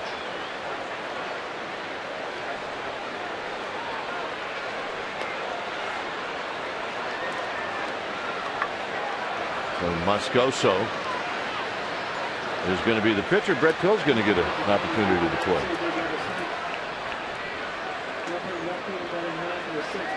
So Moscoso coming in, Pill coming in. It's 4-0. Lincecum departs.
The newest Red Sox player, pitcher Jake Peavy, going to be on the rubber, taking on Ryan Vogelsong. 7:15 first pitch.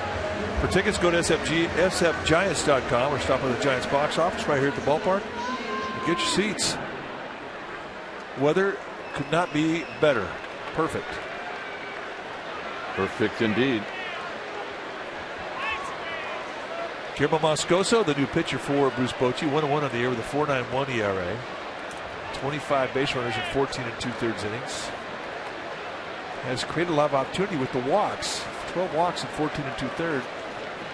That's an area that needs to improve.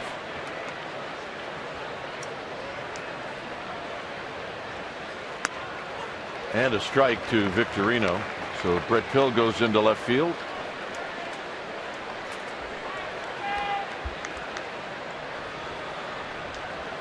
And that's the first time this year we've seen Brett Pill out in the outfield. At this point, Giants are trying to create ways to get at bats for Brett Pill. No doubt Victorino or Pedroia are going to hit a line drive right at Pill. It's just going to happen. You mean the kind that gets kind of caught up in the lights? Yeah.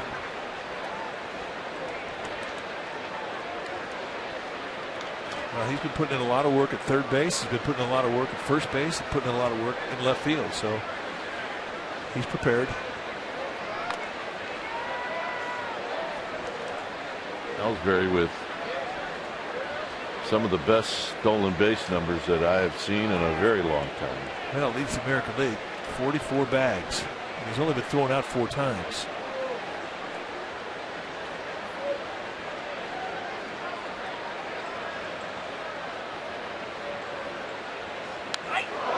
And Victorino gets hit.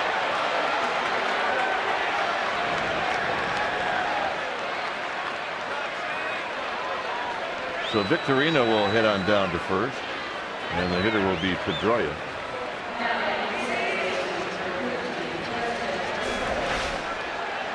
Trying to jam him.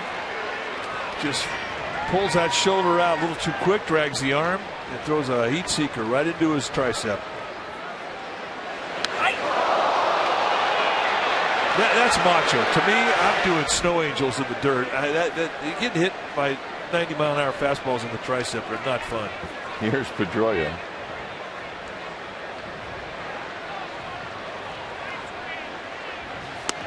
And a strike to Pedroia. Different guys handle it different ways.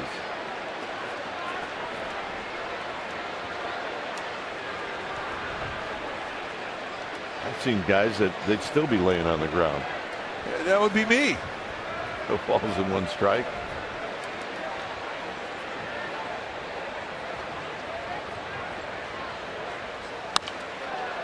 Oh, and 2.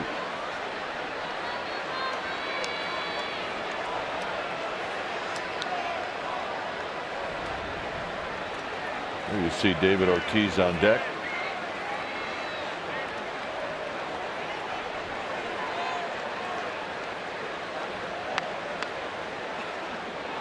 Ellsbury at second, Victorino at first. Guys trying to hold these Red Sox down to give them a shot to get back into it.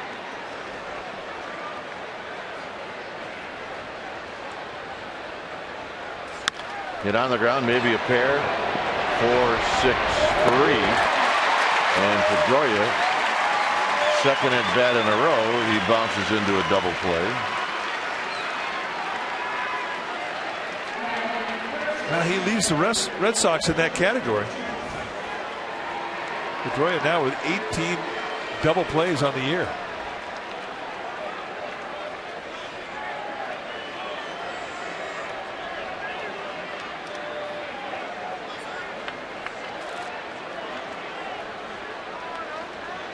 Ortiz is 0 for 3. He's pulled the ball on the ground 3 times.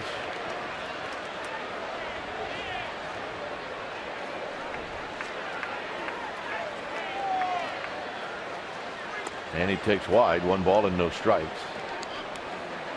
Sandoval has to play a little bit closer to third to at least keep Ellsbury within the same area code. Note the outfield pretty straight away.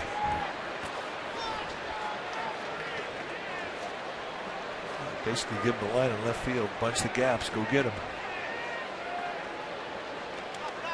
And it goes to the backstop, and here comes Ellsbury. So the Giants one more time shoot themselves in the foot, and that'll be a wild pitch. I mean, these are mistakes you just can't make against a good team. This is a 90-foot gift, and Posey's got no chance. That's a scud. You have to guess what it's going to do. You don't know what fastballs, you don't know what split finger fastballs are going to do. When they bounce that far out front, you just have to guess. 4 feet. And that's a fastball. 2 balls and no strikes. So now Sandoval can relax and move further towards the shortstop position.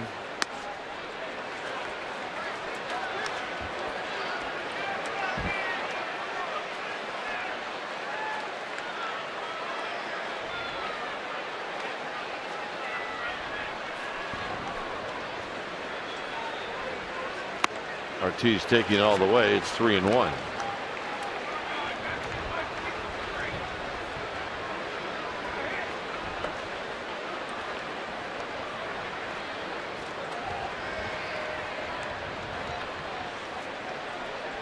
Two outs, a run in.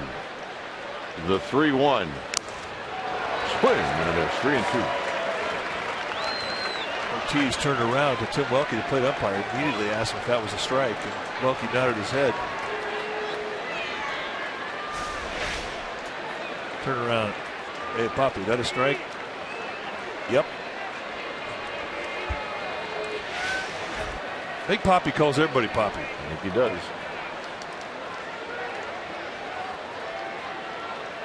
And the payoff. He got him, and that'll end the inning. Red Sox are running on a wild pitch. It's 5-0.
Geico great save. 15 minutes could save you 15%.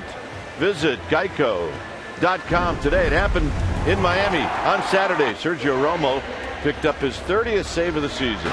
That is the 6th San Francisco pitcher to record a 30-save season. He joins some great ones: Wilson, Nen, Beck, Mitten, Worrell. There's one missing on there that I'd like to see join that. Who's that? Lavelle. Yeah, he was too late, but it would be one. nice to see that. Good teammate, Gary Lavelle. Crawford takes a strike.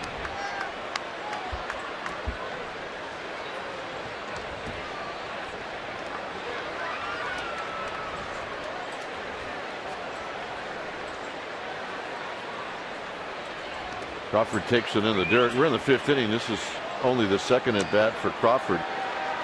Ellsbury has already had 4 for the Red Sox. So is Victorino and Pedroia.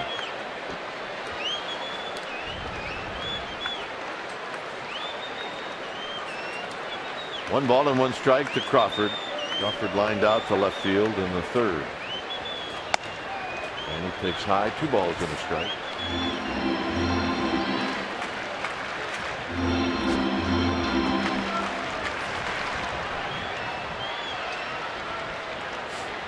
That Pill, who came in on the double switches on deck. Look out, 3-1. Had a chance to visit with one of the contemporary players from our era, Bob Tewksbury, former pitcher, played with Padres, the Cardinals. He's now a sports psychologist traveling with the Red Sox. And it was good to renew acquaintances. I said, are you busy? He says, yeah, you bet. Because he's doing the minor leagues too with the Red Sox. Crawford skies this one into shallow center field. Ellsbury making the catch, 1 out.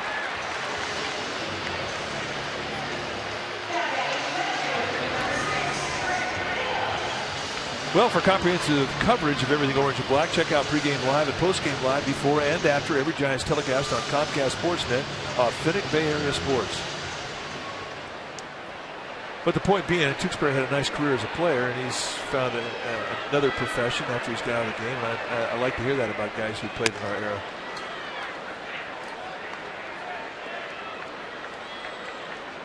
One and 0 to Pill.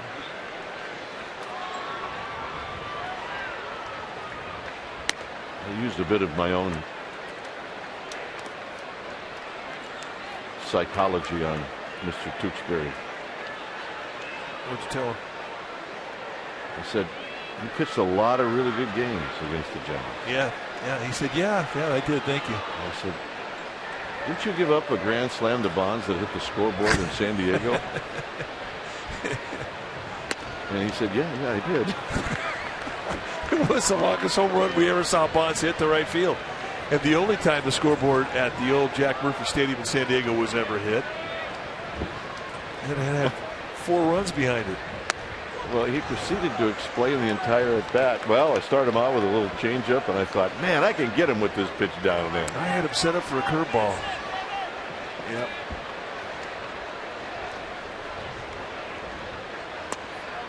And Pill's going to take a walk, the first issued by Lester.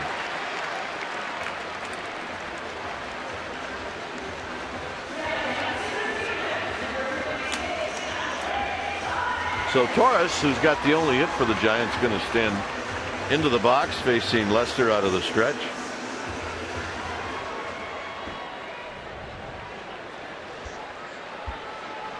Tewksbury was one of those guys that, sinker baller that could pitch some very fast games. Hill with his lead with 1 out.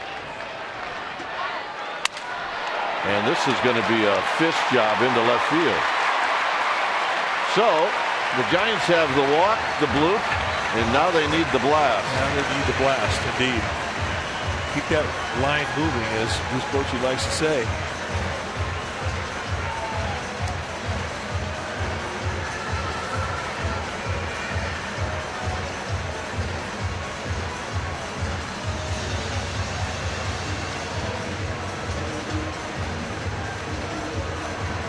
Saltalamacchia goes out and has a word. Now you talk about Bob Tewksbury, who did used to work a very quick pace. You love to pitch opposite the guy because you knew it was going to be a quick game. And he said that it's really hard for him to watch the Red Sox play the Yankees because of the length of the game. Last night they played a 9-inning game, 4 hours and 12 minutes. Yeah. That's a 9-inning game. Yeah. Pirates and D-backs played a 16-inning game that only took about 20 minutes longer. Scudero takes a strike, and it's 0-1.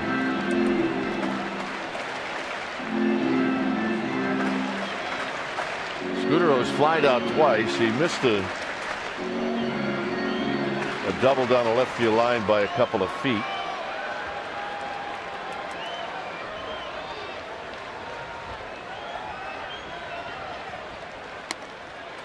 And he watches this one sail wide. It's 1 ball and 1 strike.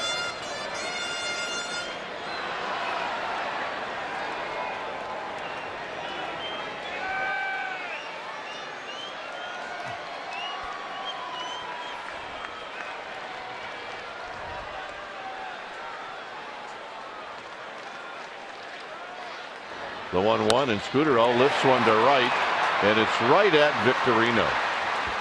So the defense not guarding Triple's alley, and it cost Scudero, and the hitter now will be Belt. Well, here's their chance right here. They have worked the inning to where they've got it set up for the heart of the lineup. And this is where they have to make some noise if they're going to get back in this game.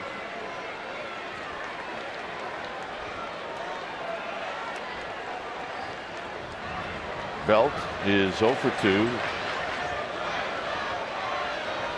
He's bounced out twice.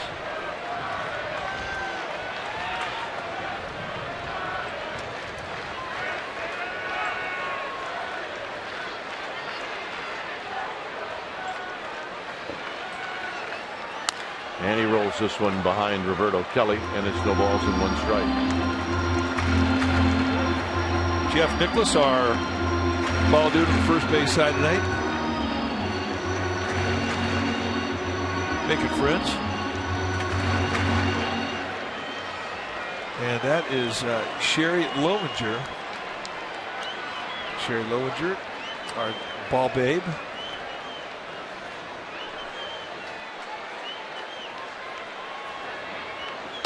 Outside to Belt. It's 1 ball and 1 strike.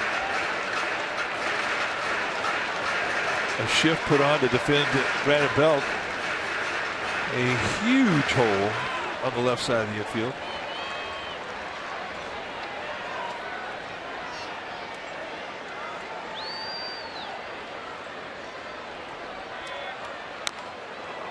Well, Belt would like to have that pitch back so he didn't have to swing at it. Well, during the streak, I mean, the streak's gone really since August 1st.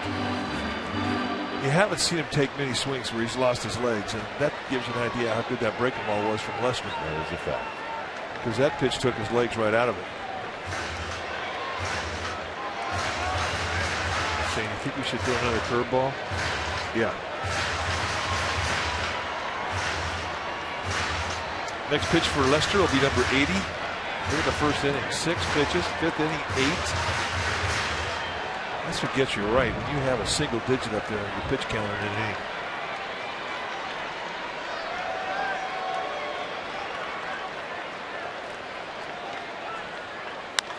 Belt pulls it foul.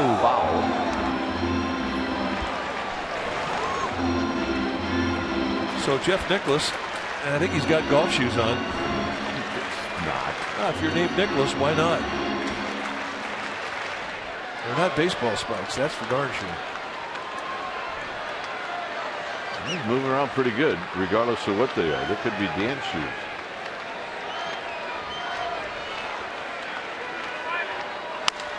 Belt finds Nava, and that'll end the inning. John Miller will be back. He'll take you the rest of the way here at AT&T Park. Red Sox 5, Giants 0.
And your mind and delight you and your family, guaranteed.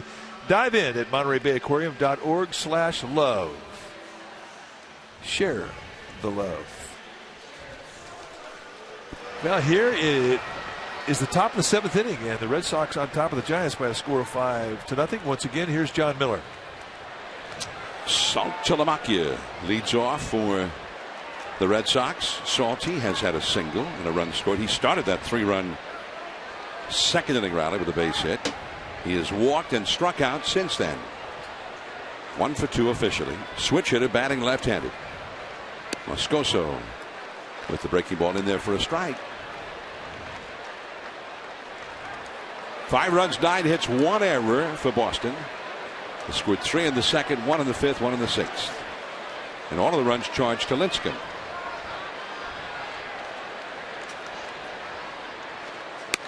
On the outside corner, strike 2 called. 91-mile-an-hour fastball.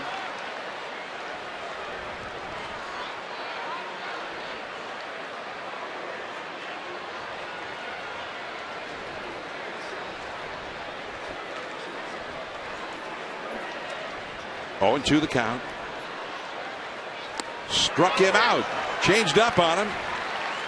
The ball on a bounce caught by Posey, who tagged him out. Giants Baseball is brought to you in part by Jack in the Box.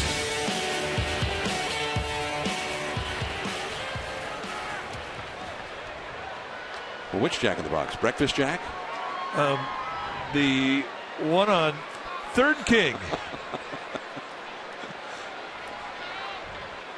Tacos? Oh, yeah, good tacos. And here is Danny Nava, the Bay Area native who has walked and hit 2 singles. Yeah, he's had a good night. Both his hits have gone right back up the middle.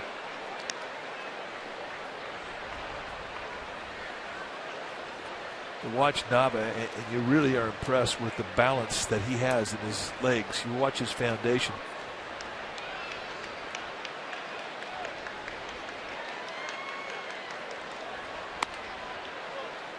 He was a Giants fan as a kid, as you might expect, having grown up on the peninsula. But you never know. There's Troy Tulowitzki, grew up in the Bay Area, and not only was not a Giants fan, he was an A's fan and he disliked the Giants intensely. Hated the Giants. Just a bit high, 3-0. And he tells me that every time we play Colorado. You know, I hated the Giants when I was a kid. Yeah, thanks. Too low. Just always trying to give you a good story to tell on the air. By the way, he went deep tonight. Tulo. He's having a pretty good year. Number 21 for him. However,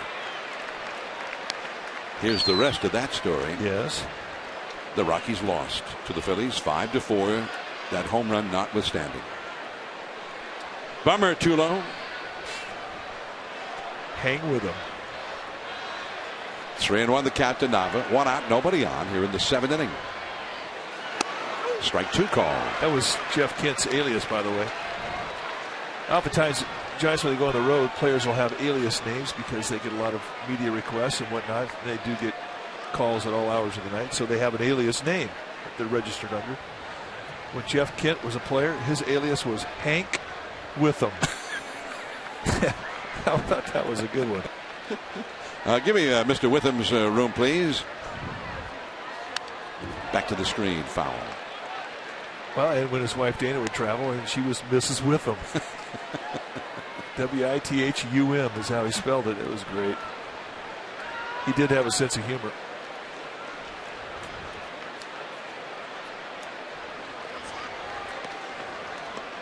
Jeff Kent, who had 5 straight years as the Giants' regular second baseman, knocking in 100 runs or more.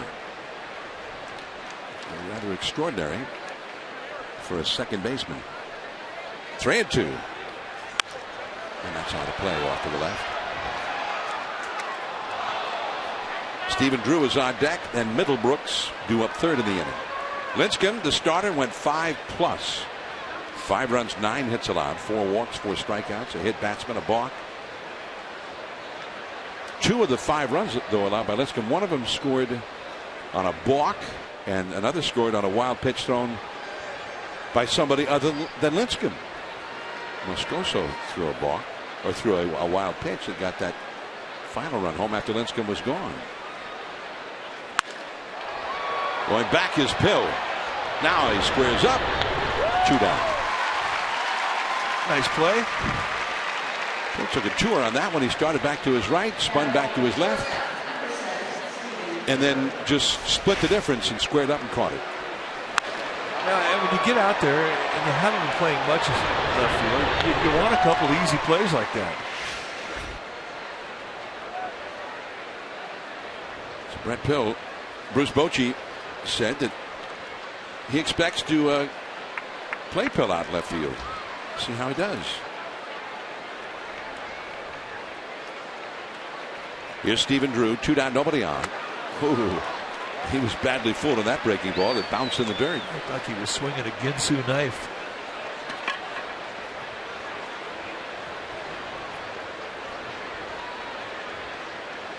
Stephen Drew, he was a first-round draft choice out of Florida State back in 05. I've always liked him. I think he's a good player. And I think the D-backs thought they had a guy who was going to develop into a huge star. But he seemed like they kind of soured on him by the end. And the owner was critical of him for the way he was coming back from a very serious injury.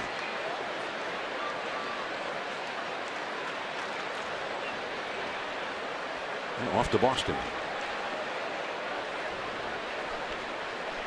His second member of the Drew family to play for the Red Sox. His older brother J.D. Drew played with Boston as well. That's the inning. 3 up and 3 down. The Giants have Posey, Pence, and Pablo coming up.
Nationally televised game with the Yankees, and the first time that A-Rod came up against Ryan Dempster, this was the first pitch behind him.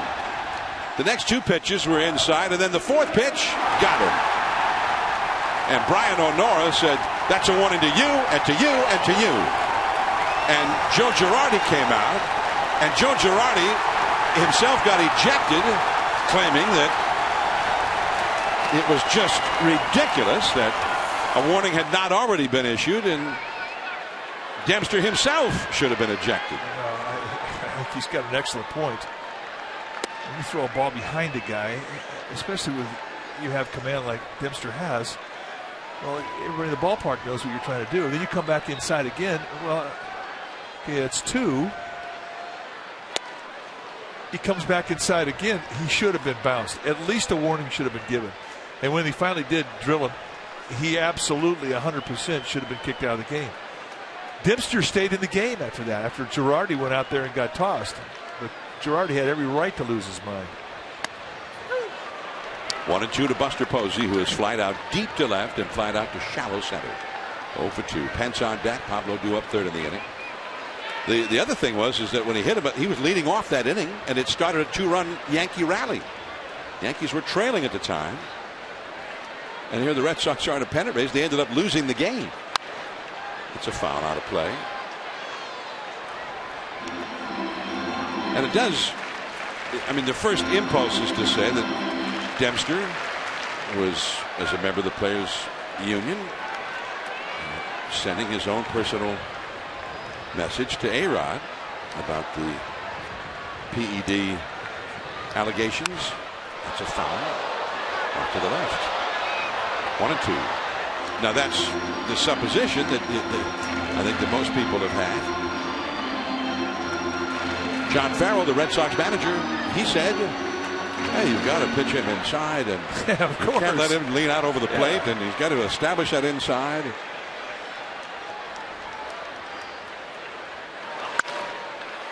Toward the middle, and off the glove with a diving Pedroia. A base hit for Buster, his first of the night.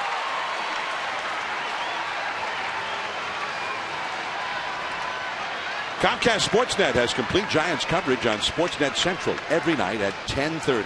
And tonight, right after the game, Comcast Sportsnet, authentic Bay Area sports.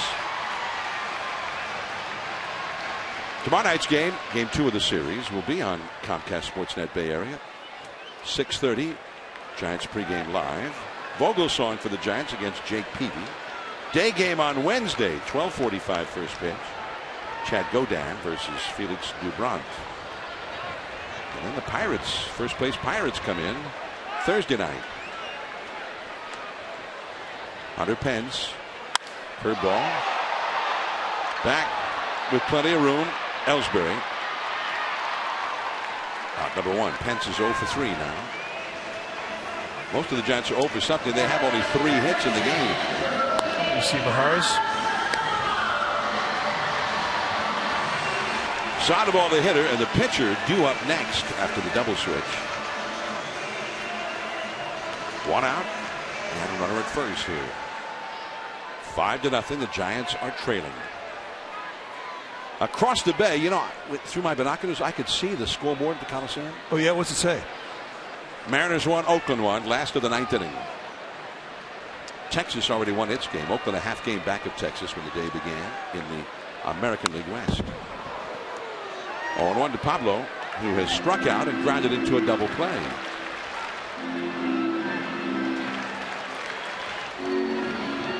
Of course, it's also on the AT&T Park, Fenway Park style. There, see?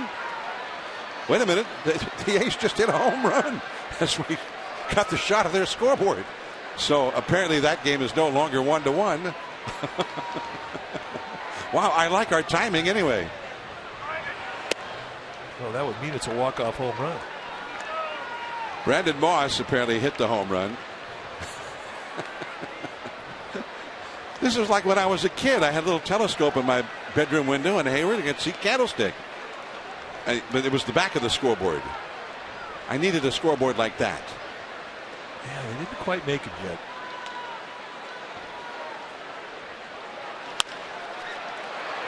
Here's Middlebrooks over the second one, and not in time at first.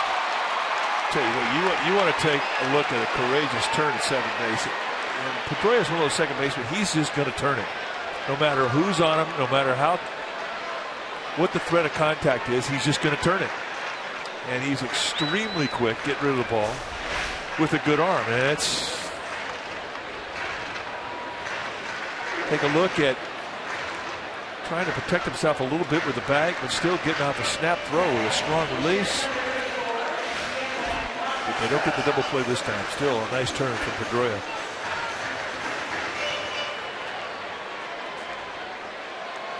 It's fun to watch.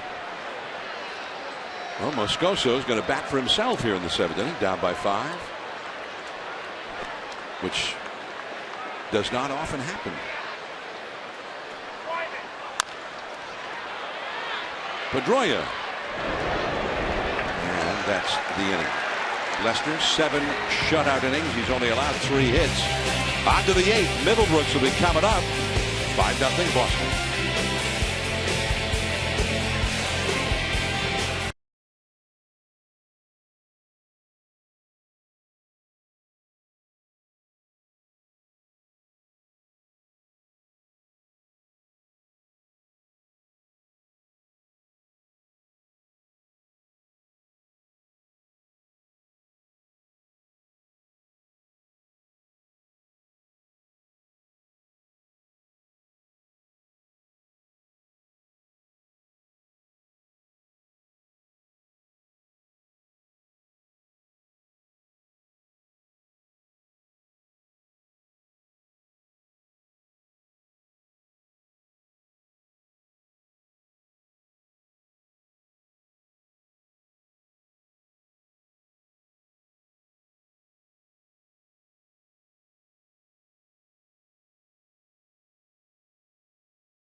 Forecast and real-time traffic. Watch Today in the Bay weekdays starting at 4:30 a.m. right here on NBC Bay Area.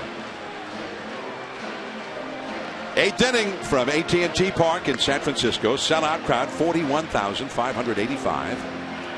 And the Red Sox putting it to the Giants. It's 5-0 Boston. 3 years ago when Boston was here, and it was Lester against Lincecum. What was the score of that game? 5-1? Yeah, I think it was. Lincecum only lasted, 3 innings and gave up 4 runs in that game. 5 innings plus, charged with 5 runs in this game. Lester, who pitched a 5-hitter and gave up 1 run going the distance 3 years ago, and has a 3-hit shutout through 7 tonight. So here is Will Middlebrooks. Moscoso misses low with ball 1. And if you're wondering why Bruce Bochy let Moscoso hit, he needs him to pitch another inning. The last 2 games in Miami, the starters left early, and the bullpens had to eat up a lot of innings. And these are the dog days of August. Middlebrooks fouls one out of play. 1 ball, 1 strike. He's got a lot of power. They still think he might end up being a star as an everyday third baseman for them. Yeah, so the Giants. Bumgarner went 5 yesterday, and Godin won only 4+ Friday. Vogelsong 3 2/3 Thursday. Strike 2 on the outside. 1-2 the count. The only guy who's really given them some length out of the starting pitcher spot the last few days is Matt Cain. Cain went 7 in Miami on Saturday. 1-2 the count. That was a hanger, belted into left center. There's Brett Pill. Got a good read on that. Got a good jump. No problem.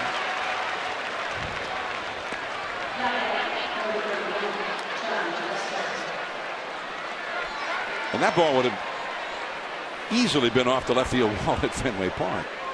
Fenway, it's about 315. It lists 315 to the left field foul pole. But I remember the Boston Globe years ago took an infrared photograph from a helicopter above Fenway? Yes. There's a called strike to Lester, and they used home plate to third base as their measuring stick, 90 feet. They knew that. Well, they concluded it was only 291 feet to the left field foul ball. So the whole thing, which looked so close anyway, no pitcher was surprised by that, by the way. The ones who were surprised thought it was actually less than that. So that wall is very close. That's why it's so tall. It's 37 feet 2 inches high. The time when you really could lose one at Fenway is when you crush a liner to left field that's still going up, but it hits the wall. You get a single. Lester, a foul. Still 0-2 the count. That's right to the first base coach, Arnie Baylor. Well, that wall definitely has some personality. I don't know another wall that has quite that type of personality in any ballpark in the major leagues. Now the right field side here at AT&T has personality.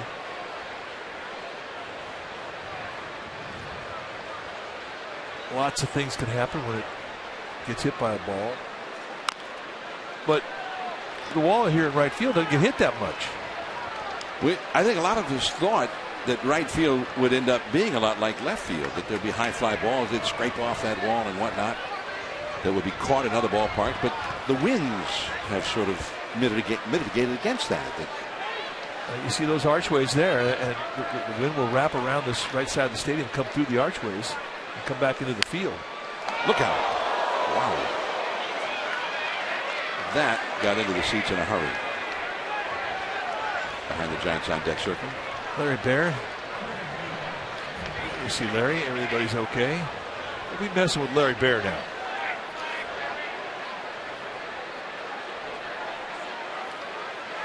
John Lester has limited the Giants hitters to only 3 hits in 7 innings. Now he's going after the ownership group. I think it is personal with Lester. Moscoso bounces that changeup in front of the plate.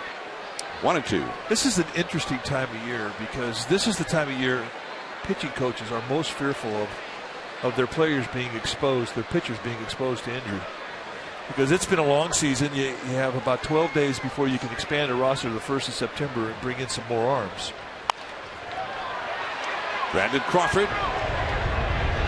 2 down. Lester 0 for 3. We saw a game played this last weekend between the Nationals and the Braves in Atlanta where both pitchers were out of the game by the 2nd inning. And the game went, I think, 14 innings. Yeah, 15 innings. 15 innings. Well, that meant that the bullpens had to eat up 13 innings. That is disaster. Washington's bullpen pitched 14 full innings. Well, they did not do well the rest of that series today. Washington got beat 11-1 by the Cubs in Chicago. Cubs hit 5 home runs at Wrigley Field today. That is the worst possible scenario for a pitching coach. Jacoby Ellsbury, the leadoff man. And that one spins in there for a called strike. Ellsbury 1 hit in 3 official at bats. Plus he has reached on a catcher's interference charged to Buster Posey. No at bat counting against Ellsbury's record on that catcher's interference call. 2 down, nobody on. And a foul out of play off to the left. 0-2. This Boston team, this is not your traditional Boston team. They score a lot of runs in relation to the rest of the league. They're averaging just about a homer per game. But historically, the Boston teams have had an array of sluggers. And their pitching has always been suspect. And sometimes in years past, they went for sluggers who weren't that great defensively. That is strike 3. And that's 3 strong innings turned in by Moscoso. Crawford, Hill, Torres coming up.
Night at 6:30 for Giants pregame live before Game 2 of this Giants Red Sox series. And we'll be back with you on NBC Bay Area and the Giants Television Network on Friday night, August 30th at 6:30 Pacific time as the Giants and the D-backs play Game 1 of their series at Chase Field in Phoenix. That's in 11 days from now, a week from this Friday.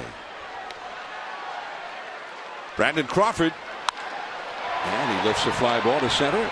There is Ellsbury. And Crawford has flied out 3 straight times against John Lester, who's only thrown 93 pitches in the game. Red Sox for the first time are going to get some action going in their bullpen, though. Looks like Brandon Workman, the big right-hander, starting to head down.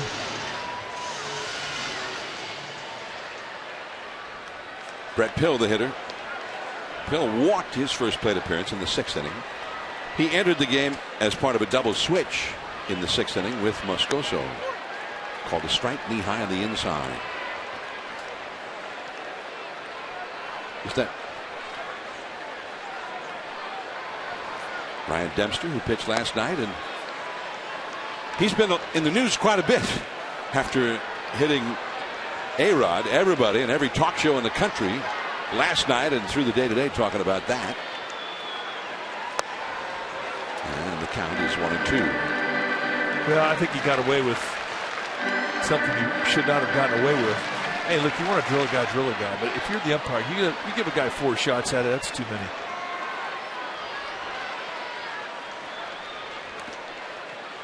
Two and 2, that curveball missing. So somewhere down the road, there has to be some retaliation. Or that in itself would say something about how the Yankees feel about it. Joe Girardi, one of his comments after the game was, I just wish that Dempster had to come to bat. Well, that's one reason why I've never liked the designated hitter. Because if you have to come and hit, then the rules change a little bit. So you could throw at somebody seemingly with impunity in the American League. Look out! Into the crowd right by the Boston dugout right now. I think we're good. Everybody's okay.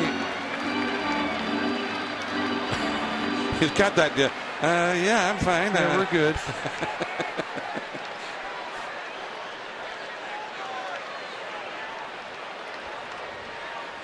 3-2. Hill shoots one right by Flannery. Right by. That's Taira Uematsu catching. Yeah, there's the thumbs up. That's what we're looking for. I don't know if you're going to get that from Taira Uematsu, the Giants bullpen catcher.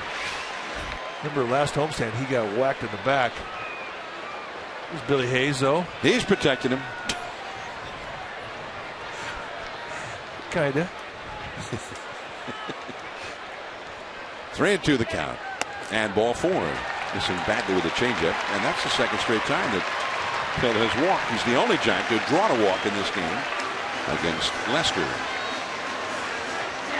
And the only Giant with 2 hits in the game is coming up now, Andres Torres.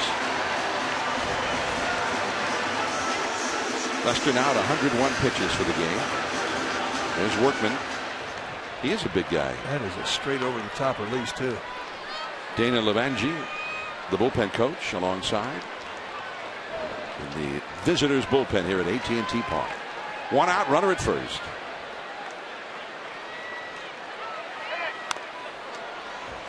On 1. Torres flied out to shallow right center in the first. Then he singled in the 4th. That was the first hit of the game for the Giants. He was the first Giant to reach base. And then he singled again in the 6th inning. That was the Giants' second hit of the game. The only other Giant to have a hit tonight, Buster Posey, who singled in the 7th.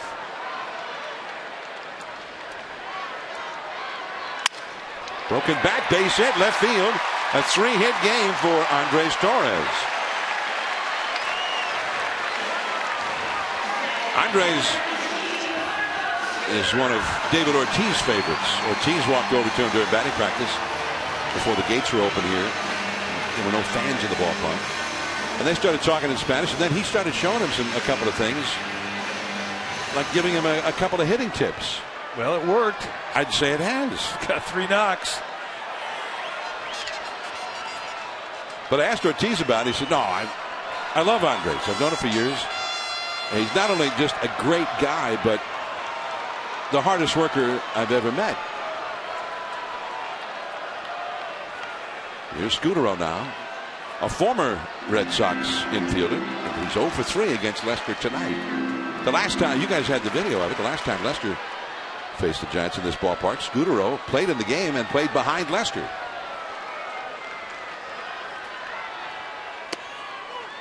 Change up at the knees, 0-1.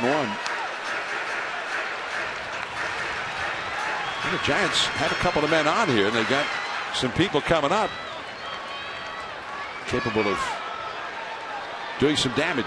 So Scudero, who hit the ball very hard his last time up, a liner, but right to the right fielder, Victorino.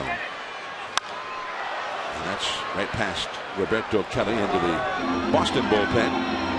Yeah, they're shading the defense out in right field, or with Ellsbury, the center fielder, towards the right center field gap.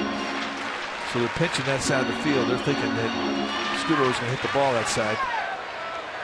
Mijares up in the Giants bullpen, the left-hander. Victorino is very shallow in right and well over toward the foul line.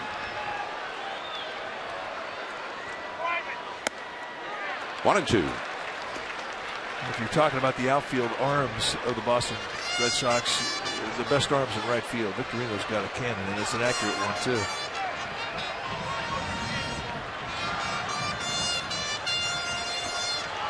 But down 5-0, you're going to see conservative play from Tim Flannery, the third base coach. 1-2 the count to Scudero. And this could be two. There's one, and the double clutch by Green still gets the double play, and the inning is over. On to the ninth inning.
The eighth inning, and does he want to go 9? He looked right at John Farrell and said, I'm finishing the game. Yo, one more time. I'm finishing the game. And he never blinked. So, I guess he's going to finish the game, or at least try to. Lester, who has thrown 107 pitches in 8 innings. Joaquin Arias now in at third base in place of Pablo Sandoval, who would have been due up 4th in the last half of this inning. Jose Mijares, the new pitcher, and he'll hit in the same spot that Moscoso was in and would be due up 5th in the last of the 9th. Why Pablo was taken out, we don't know. At the knees for a strike to Shane Victorino, who's had a double, 2 singles, and has been hit by a pitch.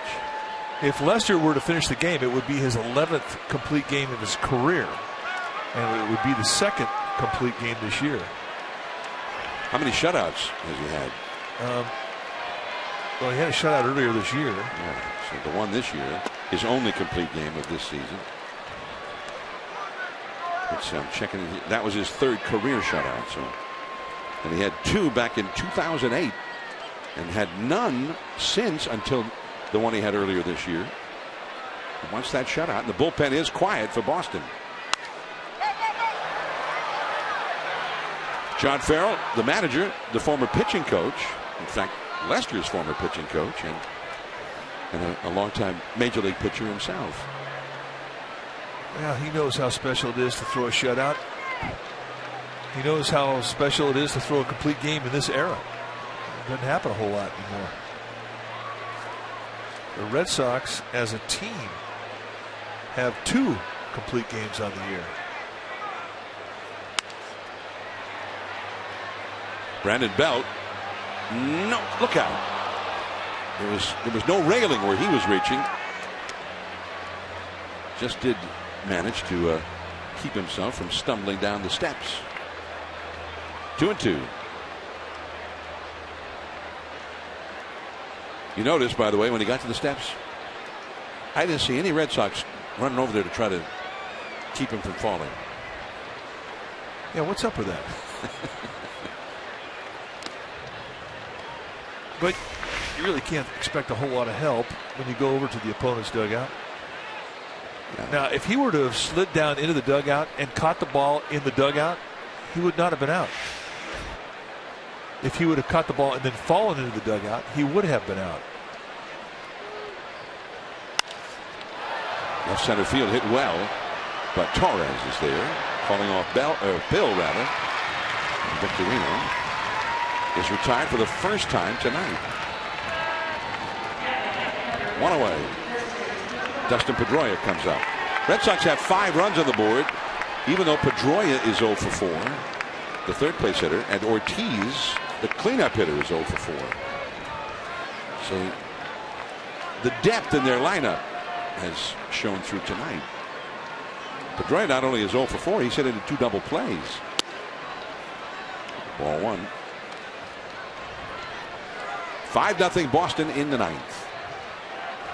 I remember the Red Sox years ago when I did Red Sox games had a 3rd baseman named Butch Hobson, former football player from Alabama.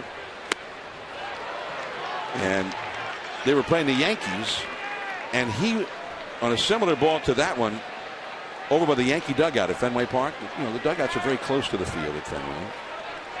Well, he raced over in this little pop-up, and then he vaulted himself in the air and caught the ball in the air, and then disappeared down in the dugout somewhere, and came up, and there was blood everywhere and whatnot, but he was holding the ball. So Butch Hobson was one of the Sox players who got hurt down the stretch and kept playing every day when the Yankees came from 14 games back in 1978. Into the alleyway, Hunter Pence, a long run and can't get to it. To the 421 marker. And Pedroia to 3rd, and he'll stop there. Brian Butterfield, the 3rd base coach, holding him up. First hit of the night for Dustin Pedroia. And watch him take that right field gap approach. This would have been a spectacular play because they were not pinching the right center field gap as Pence normally would do. He played more of a straightaway right field, and it cost him. He just did tick it. And watch him touch it right at the tip of his glove. So, 1-out triple. 2nd triple of the year for Pedroia. And here is David Ortiz. The Giants infield comes in halfway. A called strike. Ortiz is also 0 for 4, as was Pedroia. Ortiz said that with The sleep he got last night after their game that ended about 20 minutes after midnight Boston time. And they met at Fenway today about 9:30. Their flight left Boston about 10:30 Eastern time this morning, and landed about 20 minutes after 1 o'clock California time. He said between going home, going to bed, and on the plane, he slept for about 3.5 hours. And he said he felt fine, but he also kind of knew from experience that tomorrow he'd probably be almost comatose until sometime later in the day. Yeah, it will catch up to you. And really, what you fight through is your concentration. It's hard to hold it through a long game. Blew a fastball right by him. So 0 for 5 for Ortiz. 2 strikeouts. But both teams are tired. It's a long haul to make a long trip like that and then come back the next day. But it's just part of it. There's going to be a couple of glitches on the schedule where you're going to be tested. Now, I don't ever remember. I'm sure it must have happened somewhere sometime. But a team from the East Coast waited until the day of the game to fly to the West Coast. I've never seen it. And there's a ball inside. And John Farrell said that the reason was that 2-3 years ago they had a night game like that with the Yankees, and then they flew out to play Oakland right after the game, and they got in 3 or 4 o'clock in the morning California time, and then they got swept in Oakland. So mindful of that, they said, let's just everybody go home and lay down in your own bed. We'll fly in the day of. And based on the way it's gone, I think that looks like a good idea. 1-1 the count to Saltalamacchia. I know the Giants in the World Series last year, they consulted a sleep specialist from the university.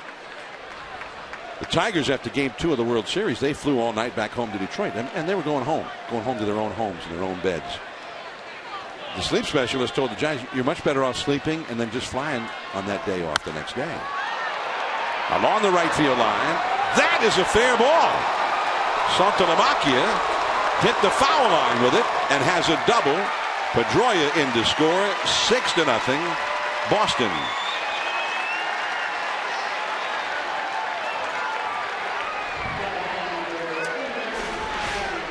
Well, they set up in the outside corner, and this thing cuts right to the middle and a nice inside-out approach.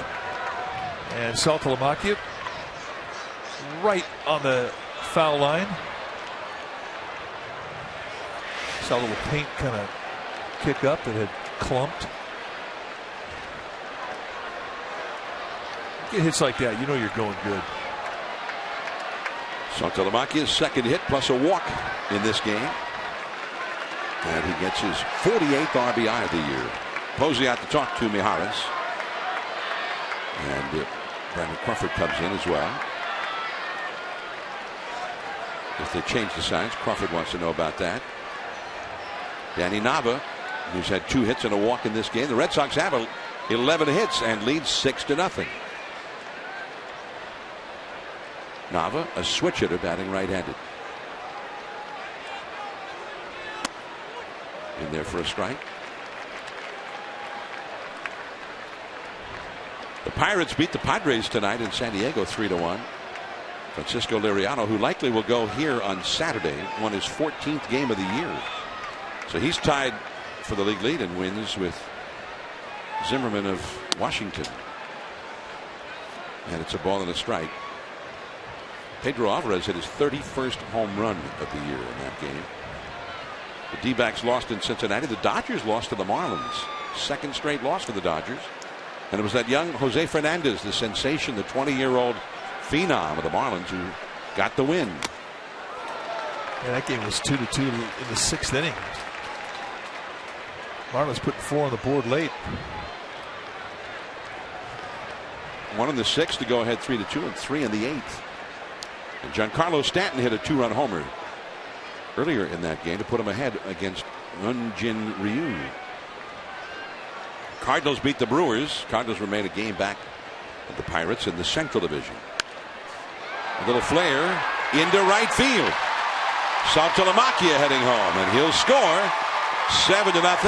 Danny Nava playing back home. Certainly a lot of family and friends in attendance, and he's got a 3-hit night going. 7-0 Red Sox. Now he's got to feel pretty good about this performance with what I would imagine would be a lot of passes left for friends and family members.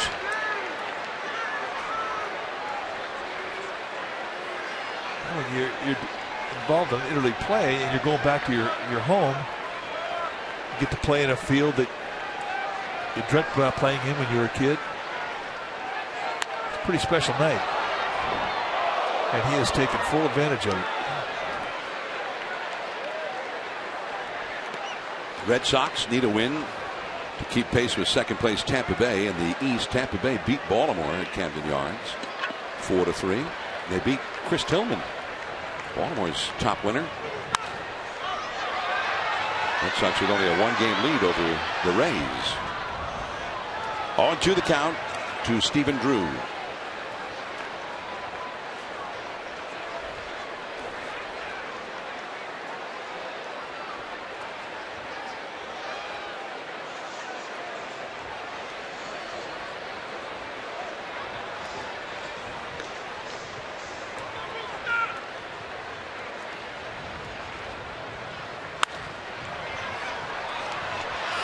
Arias in foul ground, and he's got it, and he was battling the terrain and the ball dude for that one. Well, the ball babe's trying to make the play. Sherry, you're killing the drill. I said I got it. Oh, man. Look at Joaquin is like, really?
He informed his manager we had the shot of him, telling him 3 different times walking off the mound after the 8th inning, I'm finishing this game, and now he's going to be given that chance. Now you see his 10 complete games and 3 shutouts. That is what he has done in his career. He had a shutout earlier this year, and it was a 1-hitter on May the 10th at Fenway Park against the Toronto Blue Jays. Maicer Izturis hit a double with 2 out in the 6th inning. For the only hit he gave up that night. He didn't walk anybody in that game either. That's the only time he has finished a game this year. Before that, his previous shutouts all occurred, in fact both of them occurred in 2008. The shift is on for Brandon Belt, who takes a called strike. Pitch number 108 thrown by Lester. Belt is grounded out twice and flied out to left. Third base is completely empty. Ellsbury going back, and he's got it at the edge of the track. Hit very well by Brandon Belt. 1 away. By the way, those 2 shutouts for Lester back in 2008. Yes. His very first major league shutout also happened to be a no-hitter. He no-hit the Kansas City Royals. 9 strikeouts, 2 walks. It was May the 19th at Fenway. Threw 130 pitches in that game. And then a couple of months later, he shut out the New York Yankees at the old Yankee Stadium. That was the first shutout by a Red Sox lefty at Yankee Stadium since 1973. It had been 35 years. 1 ball, 1 strike to Buster Posey, who was 1 for 3 in the game. He's hit the ball pretty well a couple of times. And he sent the left fielder Nava all the way back to the left field wall with a fly ball in the 2nd inning. Carp is now at first base, by the way, replacing David Ortiz. There's Mike Carp. Curveball in the dirt to Buster. A ball on the strike. Workman at right-hander who had gotten up in the 8th inning is warming up again here. So do you figure? I mean, how much leeway will Farrell give him here? I think he's got 125 in him. He hasn't had a lot of stress throws, and for the most part, he's thrown a lot of fastballs, which takes the least out of your running.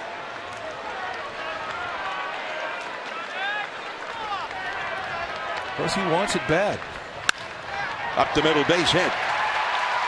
But if he's going to take him out, it's going to be once he gets in the stretch. And he's looking down at the bullpen right now. And they just got the OK sign. Workman's ready. So Hunter Pence, who's 0 for 3 in this game and 0 for 8 lifetime against Lester.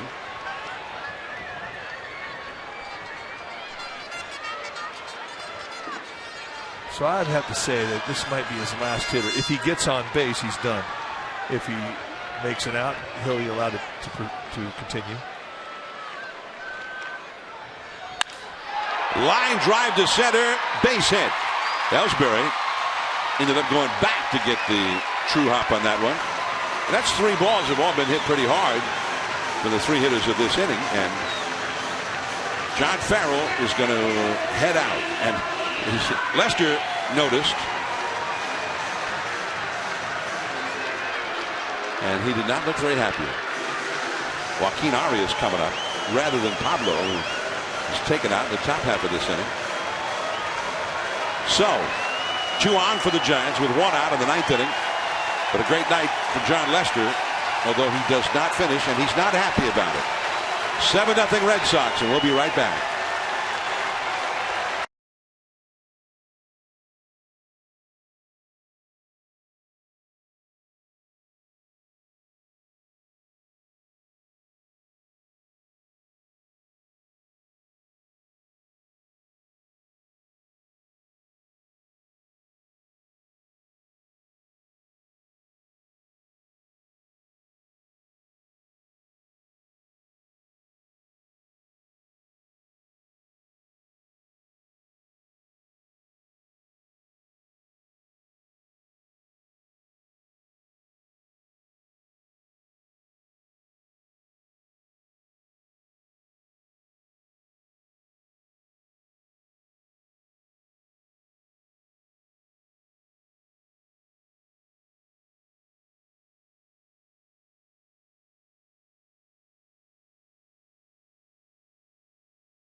Who made some starts earlier this year coming up out of the minors. He was brought back again here more recently. And he just pitched an inning last night against the Yankees at Fenway Park.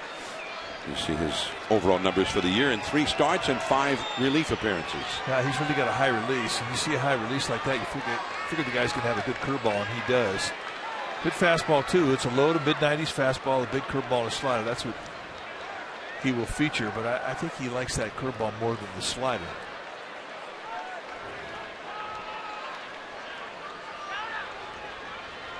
Arias, the hitter. And that's out of play.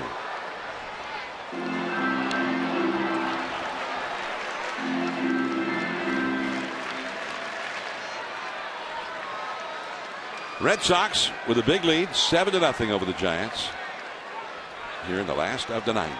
2 men on, 1 man out. Posey at second and Pence at first. Just off the outside at 91 miles an hour. University of Texas, Brandon Workman was a Longhorn, and he was born in Arlington, Texas, and still lives in the Dallas-Fort Worth area in Bowie.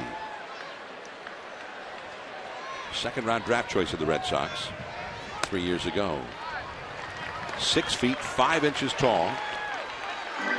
Just turned 25 last week. He's a big fella. Got a good name, too, if you're going to be a swing man. A guy that will spot start and come out of the bullpen. Workman.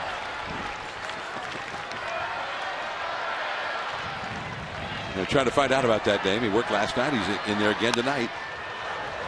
After being up almost all night, as were most of these Red Sox.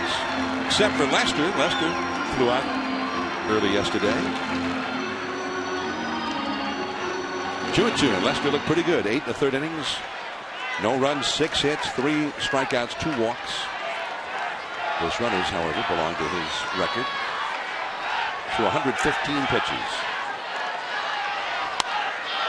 And that's out of play. Yeah, he's burning his hands, just pounding fastballs across that inside corner at the belt.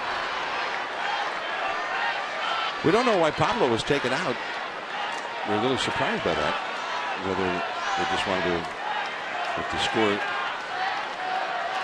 started to get a little bit lopsided, or they just said, let's just give him the rest of the night off, or something's bothering him.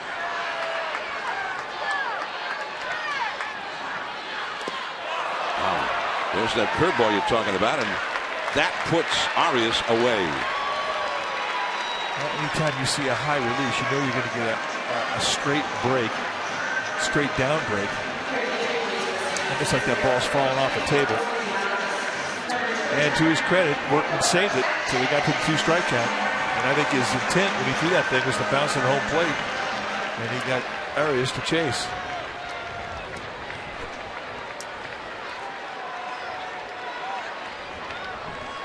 Hector Sanchez is about due for a 3-run homer, isn't he? Hector's been swinging the bat well. He had a 3-run homer to win the game in Washington Thursday. Hit another 3-run homer the next night in Miami. Then yesterday, he had a single and a double and 2 walks. He takes ball 1. Although yesterday, Bruce Bochy was very happy to see the way he swung the bat yesterday, and not so happy with his work behind the plate.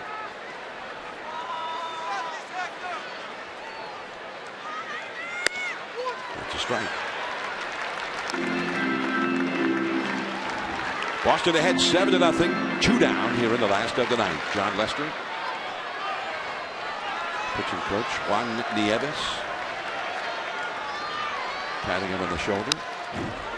Lester still looks steamed though, doesn't he? Well, he wanted the shutout. He wanted a complete game. Lester, who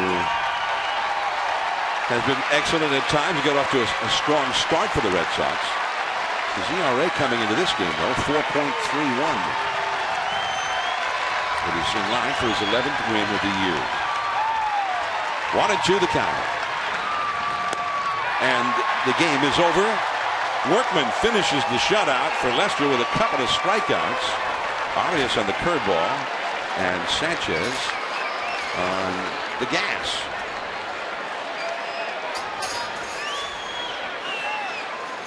So Lester with his 11th win. Tim Lincecum takes the loss, and that's 2 wins for Lester against the Giants, and Lincecum the 2 times he's faced him right here at AT&T Park.